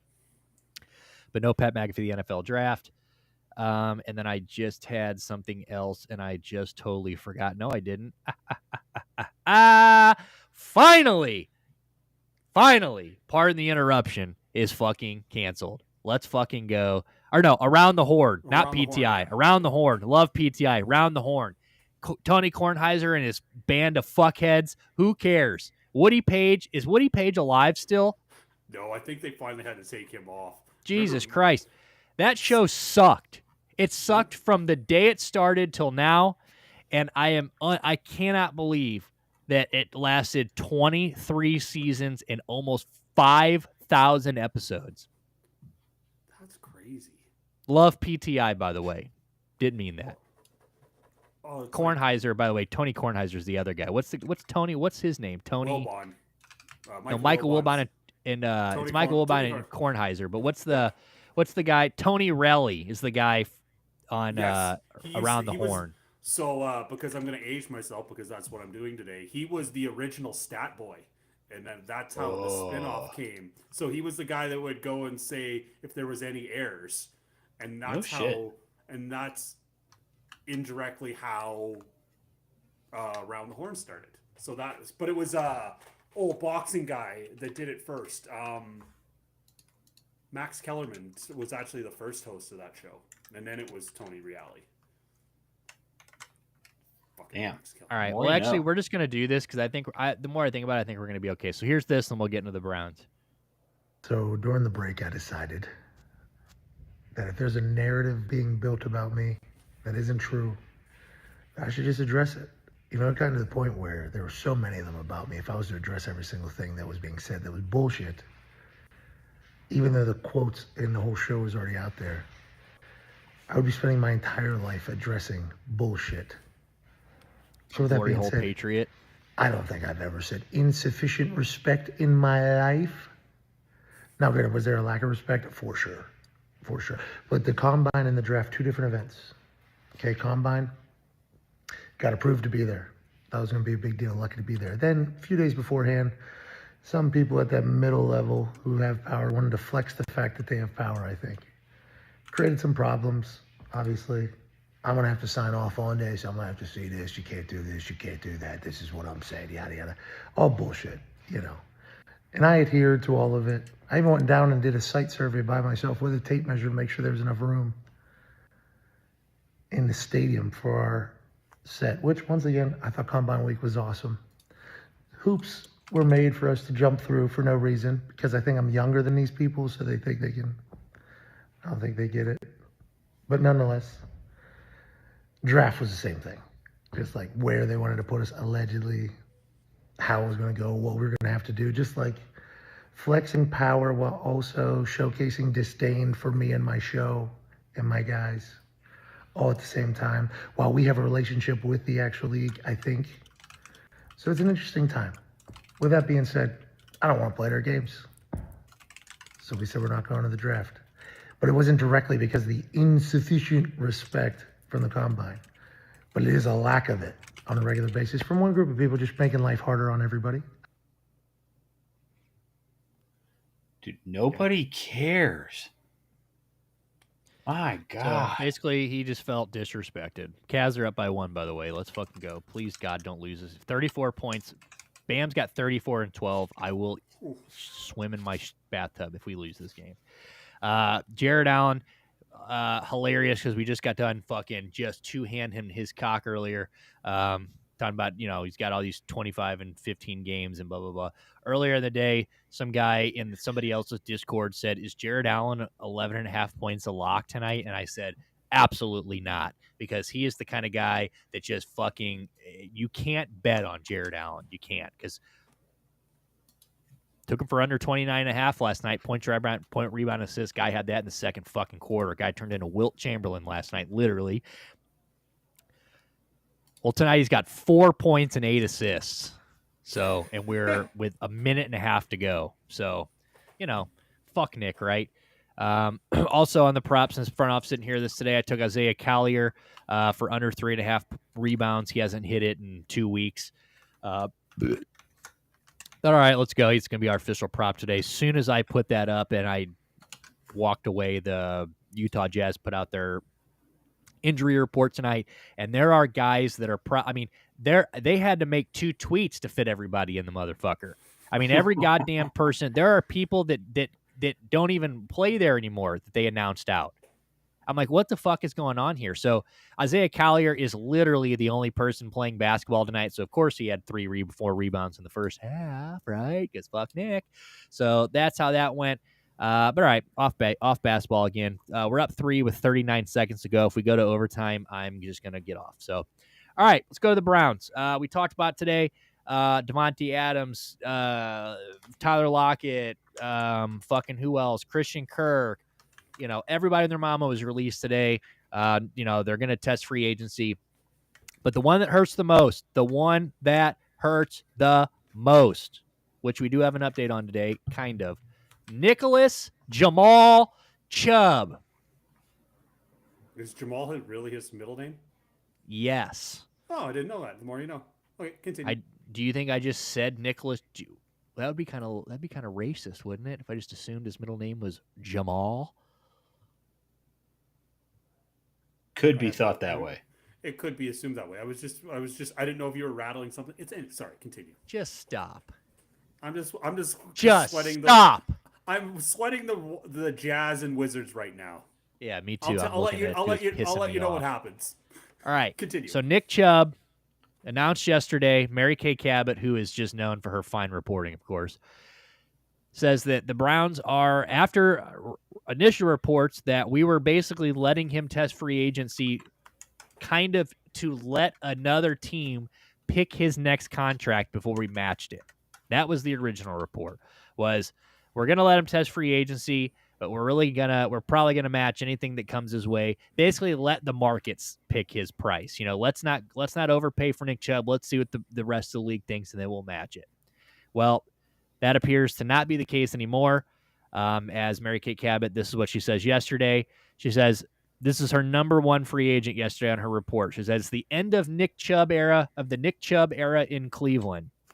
And it's sad that it has to end this way. The face of the franchise since he rumbled through the doors in 2018, Chubb should have finished his career at the team that drafted and developed him. But the crushing knee injury thwarted those plans.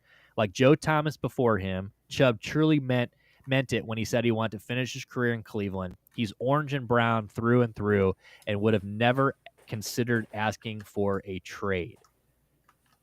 Chubb has stated unequivocally since late in the season that he wanted to come back, but it's probably not going to happen. The Browns gave him last season a return from the injury, make more than $2 million, and walk away with some grace and dignity, despite being a shadow of his former bruising self.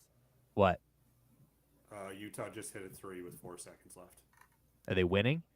No, they're down by 2. Let's fucking go. Nick Chubb, a freak of nature with superhuman traits, has vowed he'll be better in his second season out from 2 surgeries, and some teams are likely willing to give him a chance. Here's hoping Chubb, who embodied everything good about the Browns, finds a great new home and finishes his career on a strong note. Now, before we talk about this, it's also worth noting that Nick Chubb not only is coming off of the knee injury and not looking himself, he ended the season ended for him with a broken foot. So the guy season ended on coming back with the ACL and basically reconstructing his knee for a second time in his life. He ends on he didn't look like himself at all anyway, which, you don't know if that's him or it was just our atrocious. I mean, it could have been a combination of a lot of things, but he didn't really look like himself. And then on top of it, he's, 30 years old, and he just broke his foot. So, Travis, I'll let you go first. Obviously, what do you feel about this? Obviously, it's sad, but realistically, how do you feel about this going forward? Like, tell me as a Browns fan, but then maybe kind of get into the, more of like logical like what, from a football standpoint. Yeah. As a Browns fan, I'm scared for the locker room, straight up. Nick Chubb, I think, with Miles being an ass, or showing his ass at the very least, maybe not being a total ass, but at the very least showing his ass, Nick Chubb was the one guy that you knew was going to keep the locker room level-headed, coming to play, and showing that they're on this team for a reason, and that's to win football games. Without his presence there, of course, it's going to be sad for the fans, but I think the locker room is really going to take a shot because of how professional he was, how hardworking he is. I think that is probably what we actually lose the most. I mean, you saw how excited a team with 2 goddamn wins was just to have him back. Yep, that's exactly what I mean. And I mean, those here's guys the looked thing, like they wanted to die one week, and then Nick Chubb comes back, and it was like you almost forgot that we were at the bottom. Everybody likes Nick because he is the hardest worker in the room.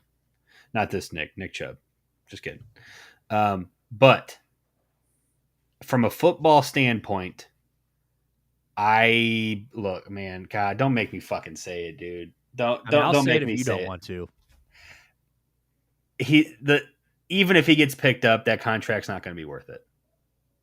It has to be done. Look, he had a fucking hell of a career. He really did. And at 30 years old for running back, that's typical. Okay, a lot of people break down. Not everybody can be Derrick Henry. You know what I'm saying? I know Alvin's getting up there. But you look at other 30-year-old quarterbacks. I think of Austin Eckler. Alvin Kamara, Derrick Henry. The people that we know have existed that long and been that good. But Austin's lost a step. You look at Zeke, who I think is pushing 30. Aaron Jones is pushing 30. Some of these people are getting older, and I bet if you look up a list of running backs still in the league at 30 or older that are still dominant, the list is short. Comparatively. And that sucks to say that about Nick Chubb because nobody deserves it more than him. But I unfortunately think that this is, if he doesn't want to come on a vet minimum, I'm sorry. Like, you know what I'm saying? Nobody might want him. No, nobody might want him. I know that he thinks he's going to have this, market for him. People don't fucking pay running backs nowadays. And if he has to choose between $1 million or $2 million and a vet minimum here, I would expect him to make the right decision there because he's not going to get 3 or 4. I really do not think he's going to get 3 or 4. Now with the history of injuries, not with what we've seen from him in the last couple of years, which sucks. But it's just the world we're living. Okay, soapbox over. You guys. No, I agree. I mean, I think that there's still a chance. Now, the update from today was that David Njoku, who has already been very, very vocal about trying to get Myles Garrett to shut the fuck up and just come back. We've got Joel Bitonio coming back. Let's fucking go. They covered. Washington won by 3. Good call. Let's fucking go. Very nice. Let's go. I picked Utah to Make it- cover that spread make tonight, it- so let's fucking Make it go. tail the money. Good job, Nick. Continue. On games that I'm not even winning. So the only thing I could lose, we need Wisconsin to win and to hold on, and we need the Blues to beat LA here in an hour. But anyway, 4 feet.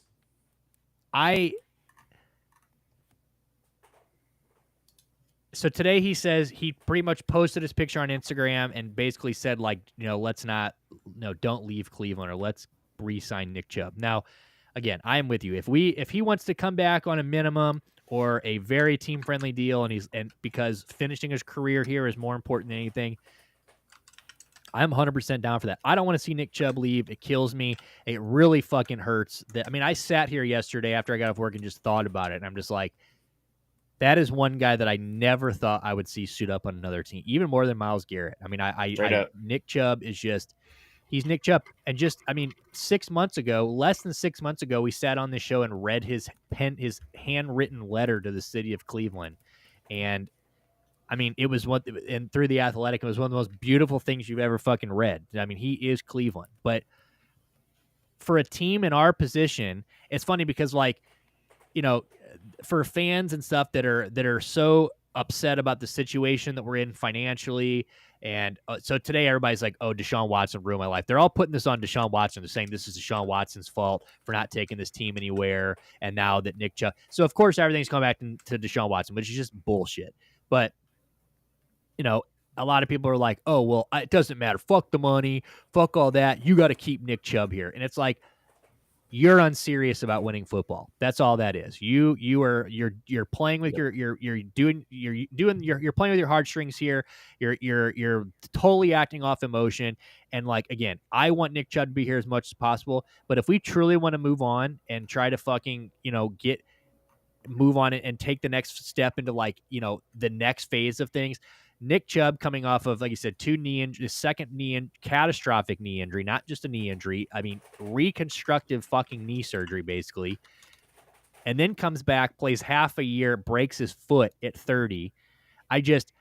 You're not going to, in a team like the Browns, who are basically looking towards the future at this point. You got guys like Elijah Moore. We front office and I talked about this yesterday. Pretty much there's going to be very few guys returning to Cleveland. Yeah, if you're a free agent, I told you 20 minutes ago for front office guy here. We looked at the list of free agent wide receivers going into the year. Elijah Moore is not even 25 years old. I would be okay with bringing Elijah Moore back on, a couple $1 million contract, but I also see we're not. But we're cutting guys that are even, we're just like, look, we got to get some of these guys. Jed Willis, obviously, get him the fuck out of here. And Nick Chubb is obviously going to be the toughest one. But it's like, if you really want to move on and you're serious about this franchise moving forward, if he's not willing to sign a team-friendly deal, then you can't just break the bank for a guy who's 30 years old, who keeps getting hurt, who didn't look anything like himself when he came back last year. And obviously it sucks. This is one of those times where I'm like, thank God I'm an Eagles fan too. Obviously not like I am a Browns fan, but I'm like, damn, maybe he can go to the Eagles, which obviously, but Saquon's already taken that up. So it's like, this is extra hard for me because it seems like if he goes somewhere, it's probably not going to be somewhere I want to see him. I pray to God he doesn't go to Pittsburgh, but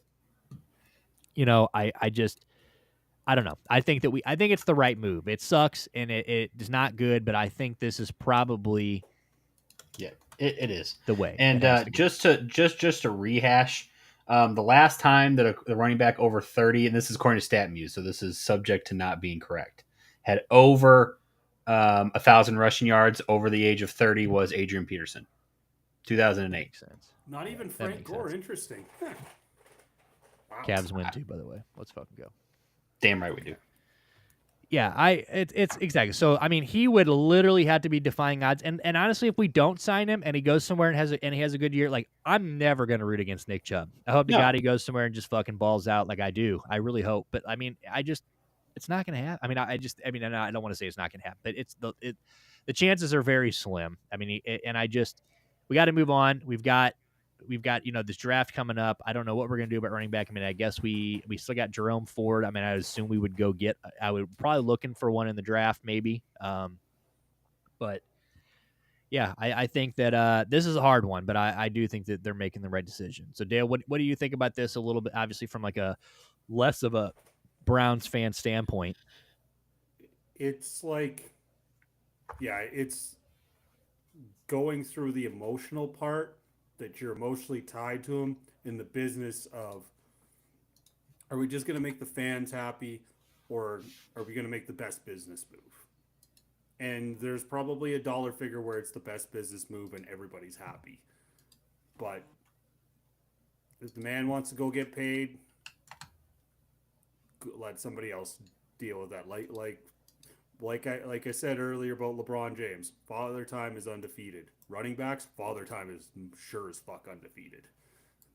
And you're buying broken baggage, hoping to God that you could squeeze everything out of it for one more year. Yeah, no, I agree. It'd be interesting. I mean, I don't know. I mean, she said yesterday, Jedrick, she named off all the Browns that were releasing, and says that she wouldn't be surprised if a lot of these guys have homes by next week. So we'll have to wait and see. Maybe Nick Chubb does have a team lined up. Maybe there's a team that's willing to give him some money, and he's already talked to him. I don't know. But I also don't want to. I'm not going to say he's 100% gone either, because he definitely could get a cheap deal, and they could bring him back. I don't know. Maybe. I really don't know. I mean, it's going to be a very interesting offseason for the Browns. Obviously, right now we got to focus on the draft. That's what we got to focus on. We got to get somebody in the draft. Definitely. And let me just say this right now before we get into this last story. Over the last 48 hours, there's been a lot of Shedeur Sanders slander. A lot of, I mean, rarely do you see some. I mean, they are like straight up killing him in the media right now. I mean, they're like, he's not a first round draft pick, all this shit. It's like, what? How can we don't talk anymore? You do, dude. He said this to me in a message, and I responded. So you just copy and pasted the message. Be original, pussy. I responded, and you didn't write me back. So shut the fuck up and go respond to the DM. Love you, Cold Peppers. Make sure you subscribe for another 6 months. But I don't even know. He fucked me up there. What was I just saying? Damn. Shedeur Sanders. Oh yeah, Shedeur Sanders. They're like, oh, he's this, and this. I hope the Browns aren't listening to that. Like, obviously, I want Cam Ward's. I'm on record of saying that, but like, dude, this is clearly like this is teams trying to get him to fall into in the draft. I mean, it went from they're the clear number 1 and 2 guys to all of a sudden they're like, oh, maybe the Browns should, maybe he's not a first round draft pick. And then somebody put out a mock draft today where they have us taking Abdul Carter with the first pick and then getting Shedeur Sanders with our first pick in the second round. There's no way. No way. Yeah, there's not a fucking chance. So if the Browns are listening, which I know you're not, if Cam Ward goes 1, don't fuck this up. Don't do it. Don't overthink it. Don't go either 1, we don't think Shedeur Sanders is a first round pick because the rest of the NFL told us so. Or 2, don't think I can draft somebody here and we can go get him in the second round. There's no fucking way. There's none.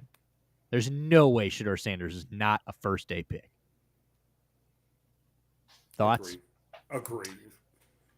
He doesn't get past 5. No way.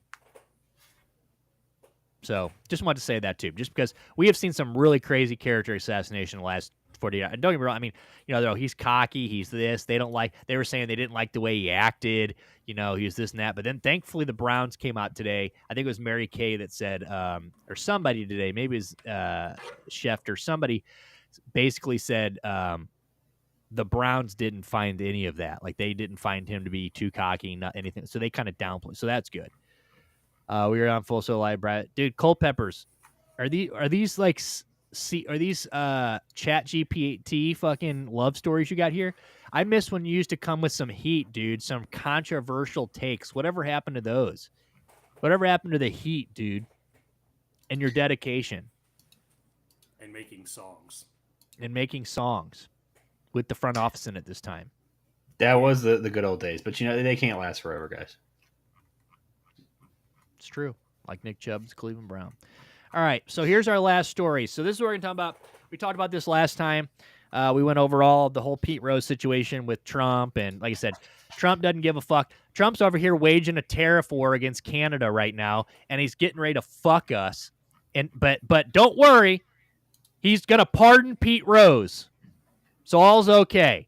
Everything's good in America. Fuck it, right? We're talking about putting export tariffs on shit coming out of the United States today. We're we're ridiculous. I mean, we're not going to get into it, but the Canada thing is crazy. But it's so funny that Trump, out of all these things, the egg prices are still going up, groceries are still expensive, but Pete Rose is going to get fucking pardoned after his death. Thank God. That's what he's focusing on. And then we heard right after that fucking Adolf Manfred was going to fucking thinking about taking him off the ineligible list, aka Hitler's first cousin, Rob Manfred. And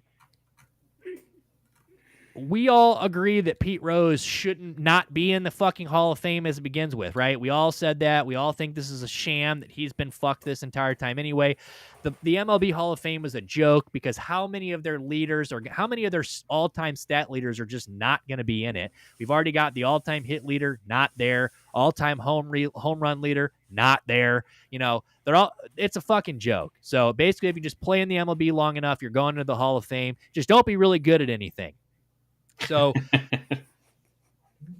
on top of that, it's already fucked that they waited until he just died in September, right? So like they didn't even, he's not even cold yet.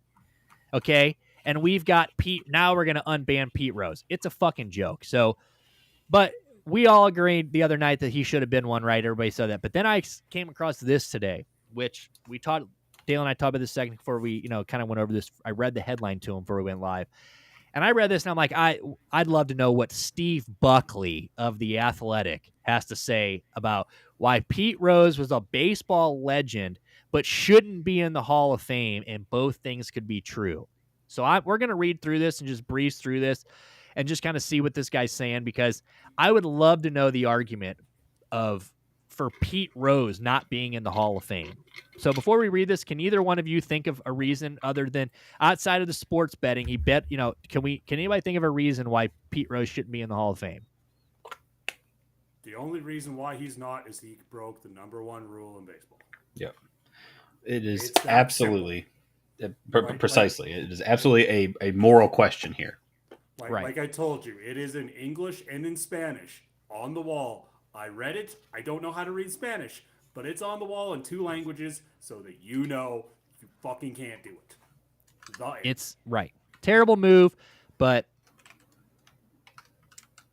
I mean, again, you could have at least waited a year. I don't know. So anyway, this is what Steve Buckley's got to say. So sure sounds nice. The idea of Major League Baseball embracing legalized betting has opened the door for Pete Rose to be enshrined in the Hall of Fame. Okay, so all the gambling going on, they'd be a bunch of hypocrites if they didn't put Pete Rose in, right? Well, not according to Steve Buckley. No, it's the other way around. MLB needs to keep Rose on its ineligible list, if only to reinforce the understanding that all games are on that level. That's precisely what an issue on August 24th, 1989, when the late A. Bartlett Giamatti, baseball commissioner at the time, announced his lifetime decree for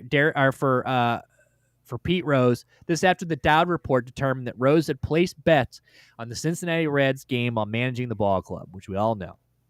Appearing at a news conference, Giamatti said, if one is responsible for protecting the integrity of the game of baseball, that is the game's authenticity, coherence, and honesty, then the process one used to protect the integrity of Jesus Christ, the baseball must itself embody that integrity. Thank God I wasn't alive in these days, because I can't read that for shit.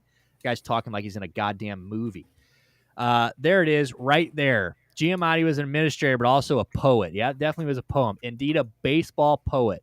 And he understand the truth. So, okay, I'm not even going to read most of this. So obviously one paragraph in, we know what this guy's leading with, right? That they're going to make sports betting legal, and the way to really let motherfuckers know that that's against the law is to keep this guy on the list. That's like you don't want to bet baseball because look what'll happen. Dale? I like when I raise my hand occasionally and you let me talk. Do we remember just a little while ago that the umpire, I can't remember his name, that called a perfect game in the fucking World Series got caught opening up a betting account and now is not allowed to be an umpire anymore? I think, No shit. dead serious. I can't remember what the guy's name, but he is the only person with the new MLB tracking to call a perfect game in the World Series. And he got caught opening an account, and he cannot be an umpire anymore. Don't give me that bullshit. Somebody's always going to get caught. Somebody's always going to do it. And when you do it, you remind, like the Raptor guy that went and, oh, my shoulder. Oh, yeah, the rebounds and all those props that had $100,000. Jonte Porter, baby. Thank you. I couldn't remember his name. Michael But Porter's that's brother. Yeah, wow, definitely the worst brother of the two. But yeah, like, I understand what he's trying to say and, like, doing that, but somebody just has to get caught every now and then and be like, by the way, idiots, don't. I had to have a conversation when I worked with the Jays of what I could and couldn't bet on. And basically, it had to be a poker site that didn't have sports gambling. They checked me too. Yeah, I mean, yeah, they're not. You're not going to get away with it in 2025 either. Exactly. So it's just it won't take. There's no fucking chance. there was a guy. Was it whose wife was it yesterday? Somebody hit a game winner or something yesterday in the NBA, and his wife was in the crowd, and she like put it on Snapchat or whatever, but put "Yay, baby," or whatever, like "Thanks for winning" and covering my parlay or something like that. So the wife is clearly betting. I just want you to know that I went for it on 4th and 59, and I got it. Nice. Thanks, hey kid. Go back to the room. Tell him we're all proud of him. That's sick though. Is he gone? No, yeah, he's gone. Oh, tell him that was sick when you see him. That is sick. 4th and 59. That's pretty tits. Good for him. Like the proudest moment of my fatherhood so far. Yeah, no, that's pretty. He's definitely a man now. So here's what they're saying. This is what has changed, right? So this is what it says. 2 recent developments that this is now becoming discussed. This is why this is coming into discussion. So MLB's commissioner Rob Manfred has met with the members of Rose's family. We talked about this the other day. I think her name's Fawn or Dawn. It's one of the two. I think it's Fawn. She has been spearheading this movement. So he met with the family who has petitioned to have baseball's all-time hit leader reinstated from the ineligible list, which would make him eligible for the Hall of Fame. And like we said a minute ago, President Trump has entered the fray. Over the next few weeks, I'll be signing a complete pardon of Pete Rose, who shouldn't have been gambling on baseball, but only bet on his team winning. He never bet against himself or the other team. He had the most hits by far in MLB history and won more games than anyone in the sport. Before continuing, allow me to acknowledge all the rage these days to celebrate the misfortune of others. Maybe it's just a fad, not unlike Beanie Babies. So he says, until then, I'll tell you what, let's have a civil. So this guy's just going to try to shit on Pete Rose. So we're just going to, we get the argument. So what do you think about this then, front office? I mean, thank God we have a president, right, that's focused on the important things. Yeah, dude. I mean, we're not causing any crisis in the world. We're not tanking the stock market. We're not feeding Export the egos. Tariffs. Yeah. The goddamn farmers. Dude, today he said something today about how the farmers like they can only sell to or basically they're trying to keep everything sold in the United States or something like that. Like he wants to export them if they sell their shit outside the United States. I don't know. It's fucking crazy. It's I do know that they've cut a lot of funding to local farmers. Local meaning like within the nation. And they voted for him, by the way. Farmers. Yeah. Oh, of course, of course. But hindsight's always 20/20. Farmers are very conservative, and they're getting fucked so hard because of it. I really want to go see a price of like an avocado right now because I believe the tariffs are enacted. Thankfully, I can't remember what region he's from. or province he's from, but the guy that's threatening to Ontario. turn off the lights is it Ontario, right? Or Ottawa? Yeah, I can't remember. Well, Ottawa's in Ontario. Doug Ford just got reelected for the third Yeah, time. it's that as guy. The premier. guy who's saying Yeah. he's going to turn off the electricity and Big guy. I hope he does it. Honestly, It's one of those things that you don't realize until you squeeze how much you realize that. it's because we don't think with any forethought or. I think we struck a chord. Go front it's office. just please. well, it's one of those. we're It's not. just like yeah, no, that we do. I can't. Terrible, but it is one of those things where it's just like, I read today that like I saw those videos of them like taking our alcohol off the shelves, and everybody's like, yeah, dude, but that's funny. You're taking alcohol that you already bought off the shelves. It's like, yeah, but you don't understand that once they take that off, they're not replacing it.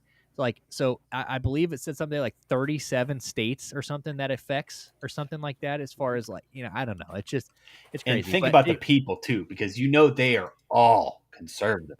Fuck. you love it, dude. All right. So what about Pete Rose then? Yeah. Nothing on Pete Rose. As far as Pete goes, I think he should be in the Hall of Fame.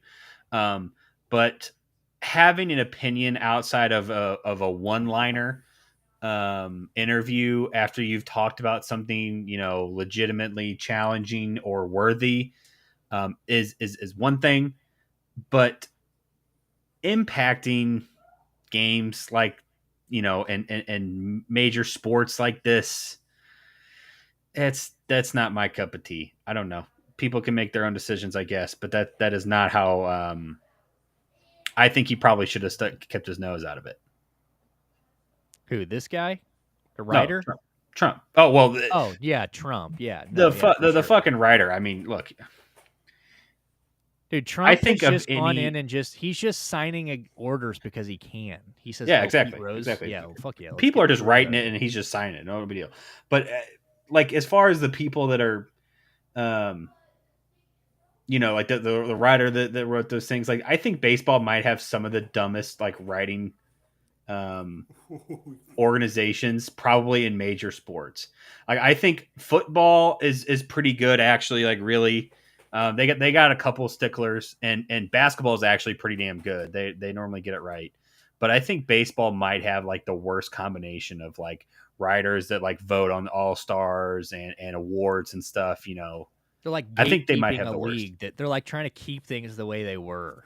Yeah, exactly. It's like, just stop, dude. Because there's the old guard, and then there's the sabermetrics analytics people, and they do not jive together. Yeah, not friends. They do not believe the same thing in any way, shape, or form. I'm supposed to look at this 18-year-old, say he's got a good body and he's gonna develop into it, where the other guy's like, well, his launch angle is only like at 14 degrees, and if he could raise that to like 19 degrees, oh no, yeah, and then they just. But did you see the size of his cock? You saw him shower, right? Like the Moneyball line. The Moneyball line where he's like, yeah, he's not going to take a 10 out of 10 home. He's going to take like a 6 out of 10 home because he doesn't have the confidence to take a 10 out of 10 home. How in the fuck does that equate to baseball in any way, shape, or form? It doesn't, like we know that it doesn't. It's so weird that baseball is the only sport that has that problem where you have like this huge range of opinions and views of the game. Because I can't think of another sport that's like that. Like in football, I know there's people that go with the feels and stuff, but most people nowadays understand that analytics and math has a spot in the game. In basketball, it's undisputed, right? Unless you're an old head on some podcast, you're saying the analytics are right. People need to take days off, whatever. Like, it makes sense that the threes, are taking over the game. But like, baseball is the one where it's still like a fight between these writing organizations and cliques, if you will. Like when King Felix won the Cy Young for the Mariners, and he was 13-12 and had an ERA like right around 2. Like, that blew, like, the old guard was like, well, he can't win. He didn't win 20 games. I'm like, And the new guys are like, look at the fucking numbers. He's easily the best pitcher this year. It's just because he's on the shitty Seattle Mariners that can't score runs is why. Jeez. Yeah, it's pretty ass. I mean, baseball is it's just it's harder. It's harder to. It's never going to attract new people. You know, you're just in it, yeah, and you're basically just in it. It's just an unfun sport most of the time. But very happy that baseball is around the corner, and I hope that we do get Pete Rose in there. I hope that we just get him in there. I mean, it sucks that he had to die for this, you know, but he might be the catalyst to get the steroid era in. If they put them all in there, dude. Put them all in there. Barry Bonds not in the Hall of Fame is also a threat. Just shut the fucking Hall of Fame down. It's like stupid. front office. My idea is all you have to do is Pete Rose, greatest hitter of all time. He bet on baseball. That's all you have to. You just have to put one sentence on his plaque. Acknowledge that he did something wrong. Yep. Not that hard, right? Like I don't. You weren't here. I don't know if you've heard me make this argument. David Ortiz is one of the greatest guys. He's awesome. His name actually has a failed PED test. Barry Bonds is one of the worst asshole people in the world. He is a miserable prick. Did Barry Bonds do PEDs? Absolutely. Has Barry Bonds ever failed a PD test? Like legitimately failed? The answer is no. Yep. So why are you being fuck hypocritical? David Ortiz just for the I don't get me, but that's my. I know, but I just have to put it out there in the universe. Yeah. Oh yeah, exactly. It's like same thing. Like Roger Clemens is a world-class douchebag. I loved when he threw at his son because his son hit a home run off of him, and then the next pitch had to brush him off the plate because that is just so Roger Clemens. Dickhead human being. One of the 10 best pitchers of all time, but is not getting in because he's a dickhead and probably did PEDs. And my favorite one, and I don't have any more Ty Cobb stories yet. I have to ask Nelson for more, but Ty Cobb was a miserable prick. He's in the Hall of Fame. So you can't Literally killed his gay dad.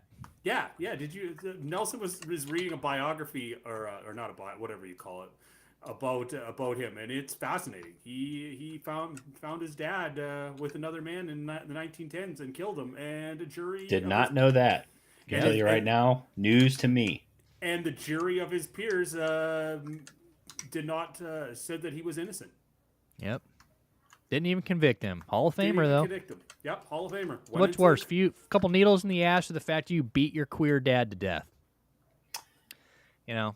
I don't know. There's an obvious answer here. Obviously, needles. Needles are awful. No, but it's in all seriousness, it's one of those. The baseball one, and I love baseball to death, but there's so many dumb things about baseball, and it's just like that. Like, if you're gonna go and say that he's I think that's ultimately what you have to do. Barry Bonds was the greatest hitter of all time. Barry Bonds did steroids. Pete Rose is the greatest hitter or has the most hits of all time. Pete Rose bet on baseball. Yeah, 6 well, words. hopefully we get to that day. Hopefully we start seeing some of these guys get put in there because, like I said, it's the biggest joke Hall of Fame there is. So we'll have to see. Before we wrap everything up, before we shut everything down here, I do want to pull this up because I just opened up Twitter, and sure as shit, this was right at the beginning. Shout out to the real OGs that remember this. Wow. Fucking stat boy. A stat boy. It says Tony Reale, a stat boy on PTI.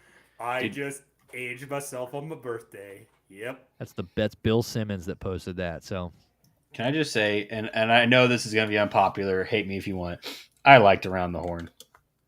That's why you show up late and we leave when you're talking, because that show sucks. Fuck you guys, okay?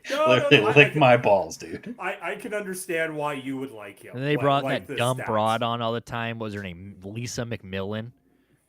Oh, you remember Jay Mariotti? I hate them all, dude. Yeah, that show sucks. Like I used to get home from school and that was always on. I'm like, this show sucks. Fucking terrible. You just waited till like PTI started? Dude, PTI was so good. Those were the days. Fucking ass. They had Bomani Jones on there at one point. Oh, yeah, that's right. Yeah.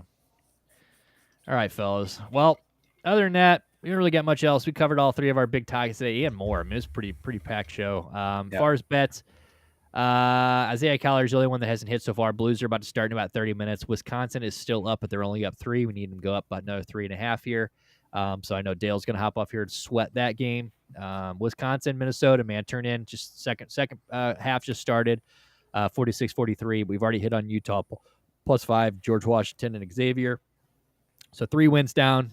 Hopefully we can get 3 more when we get off, or 2 more. We get off here at the end of the day, 5-1.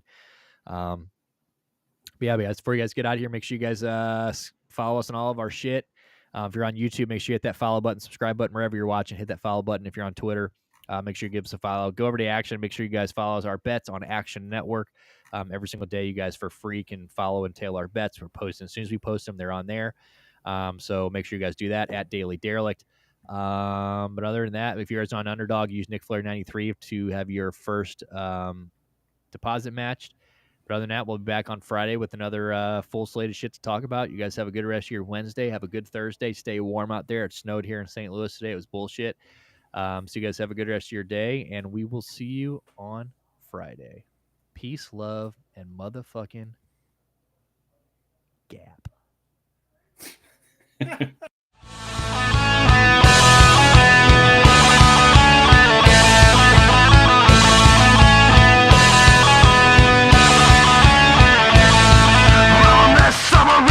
Trucking intellect, got change in my pocket, $1.50 a half.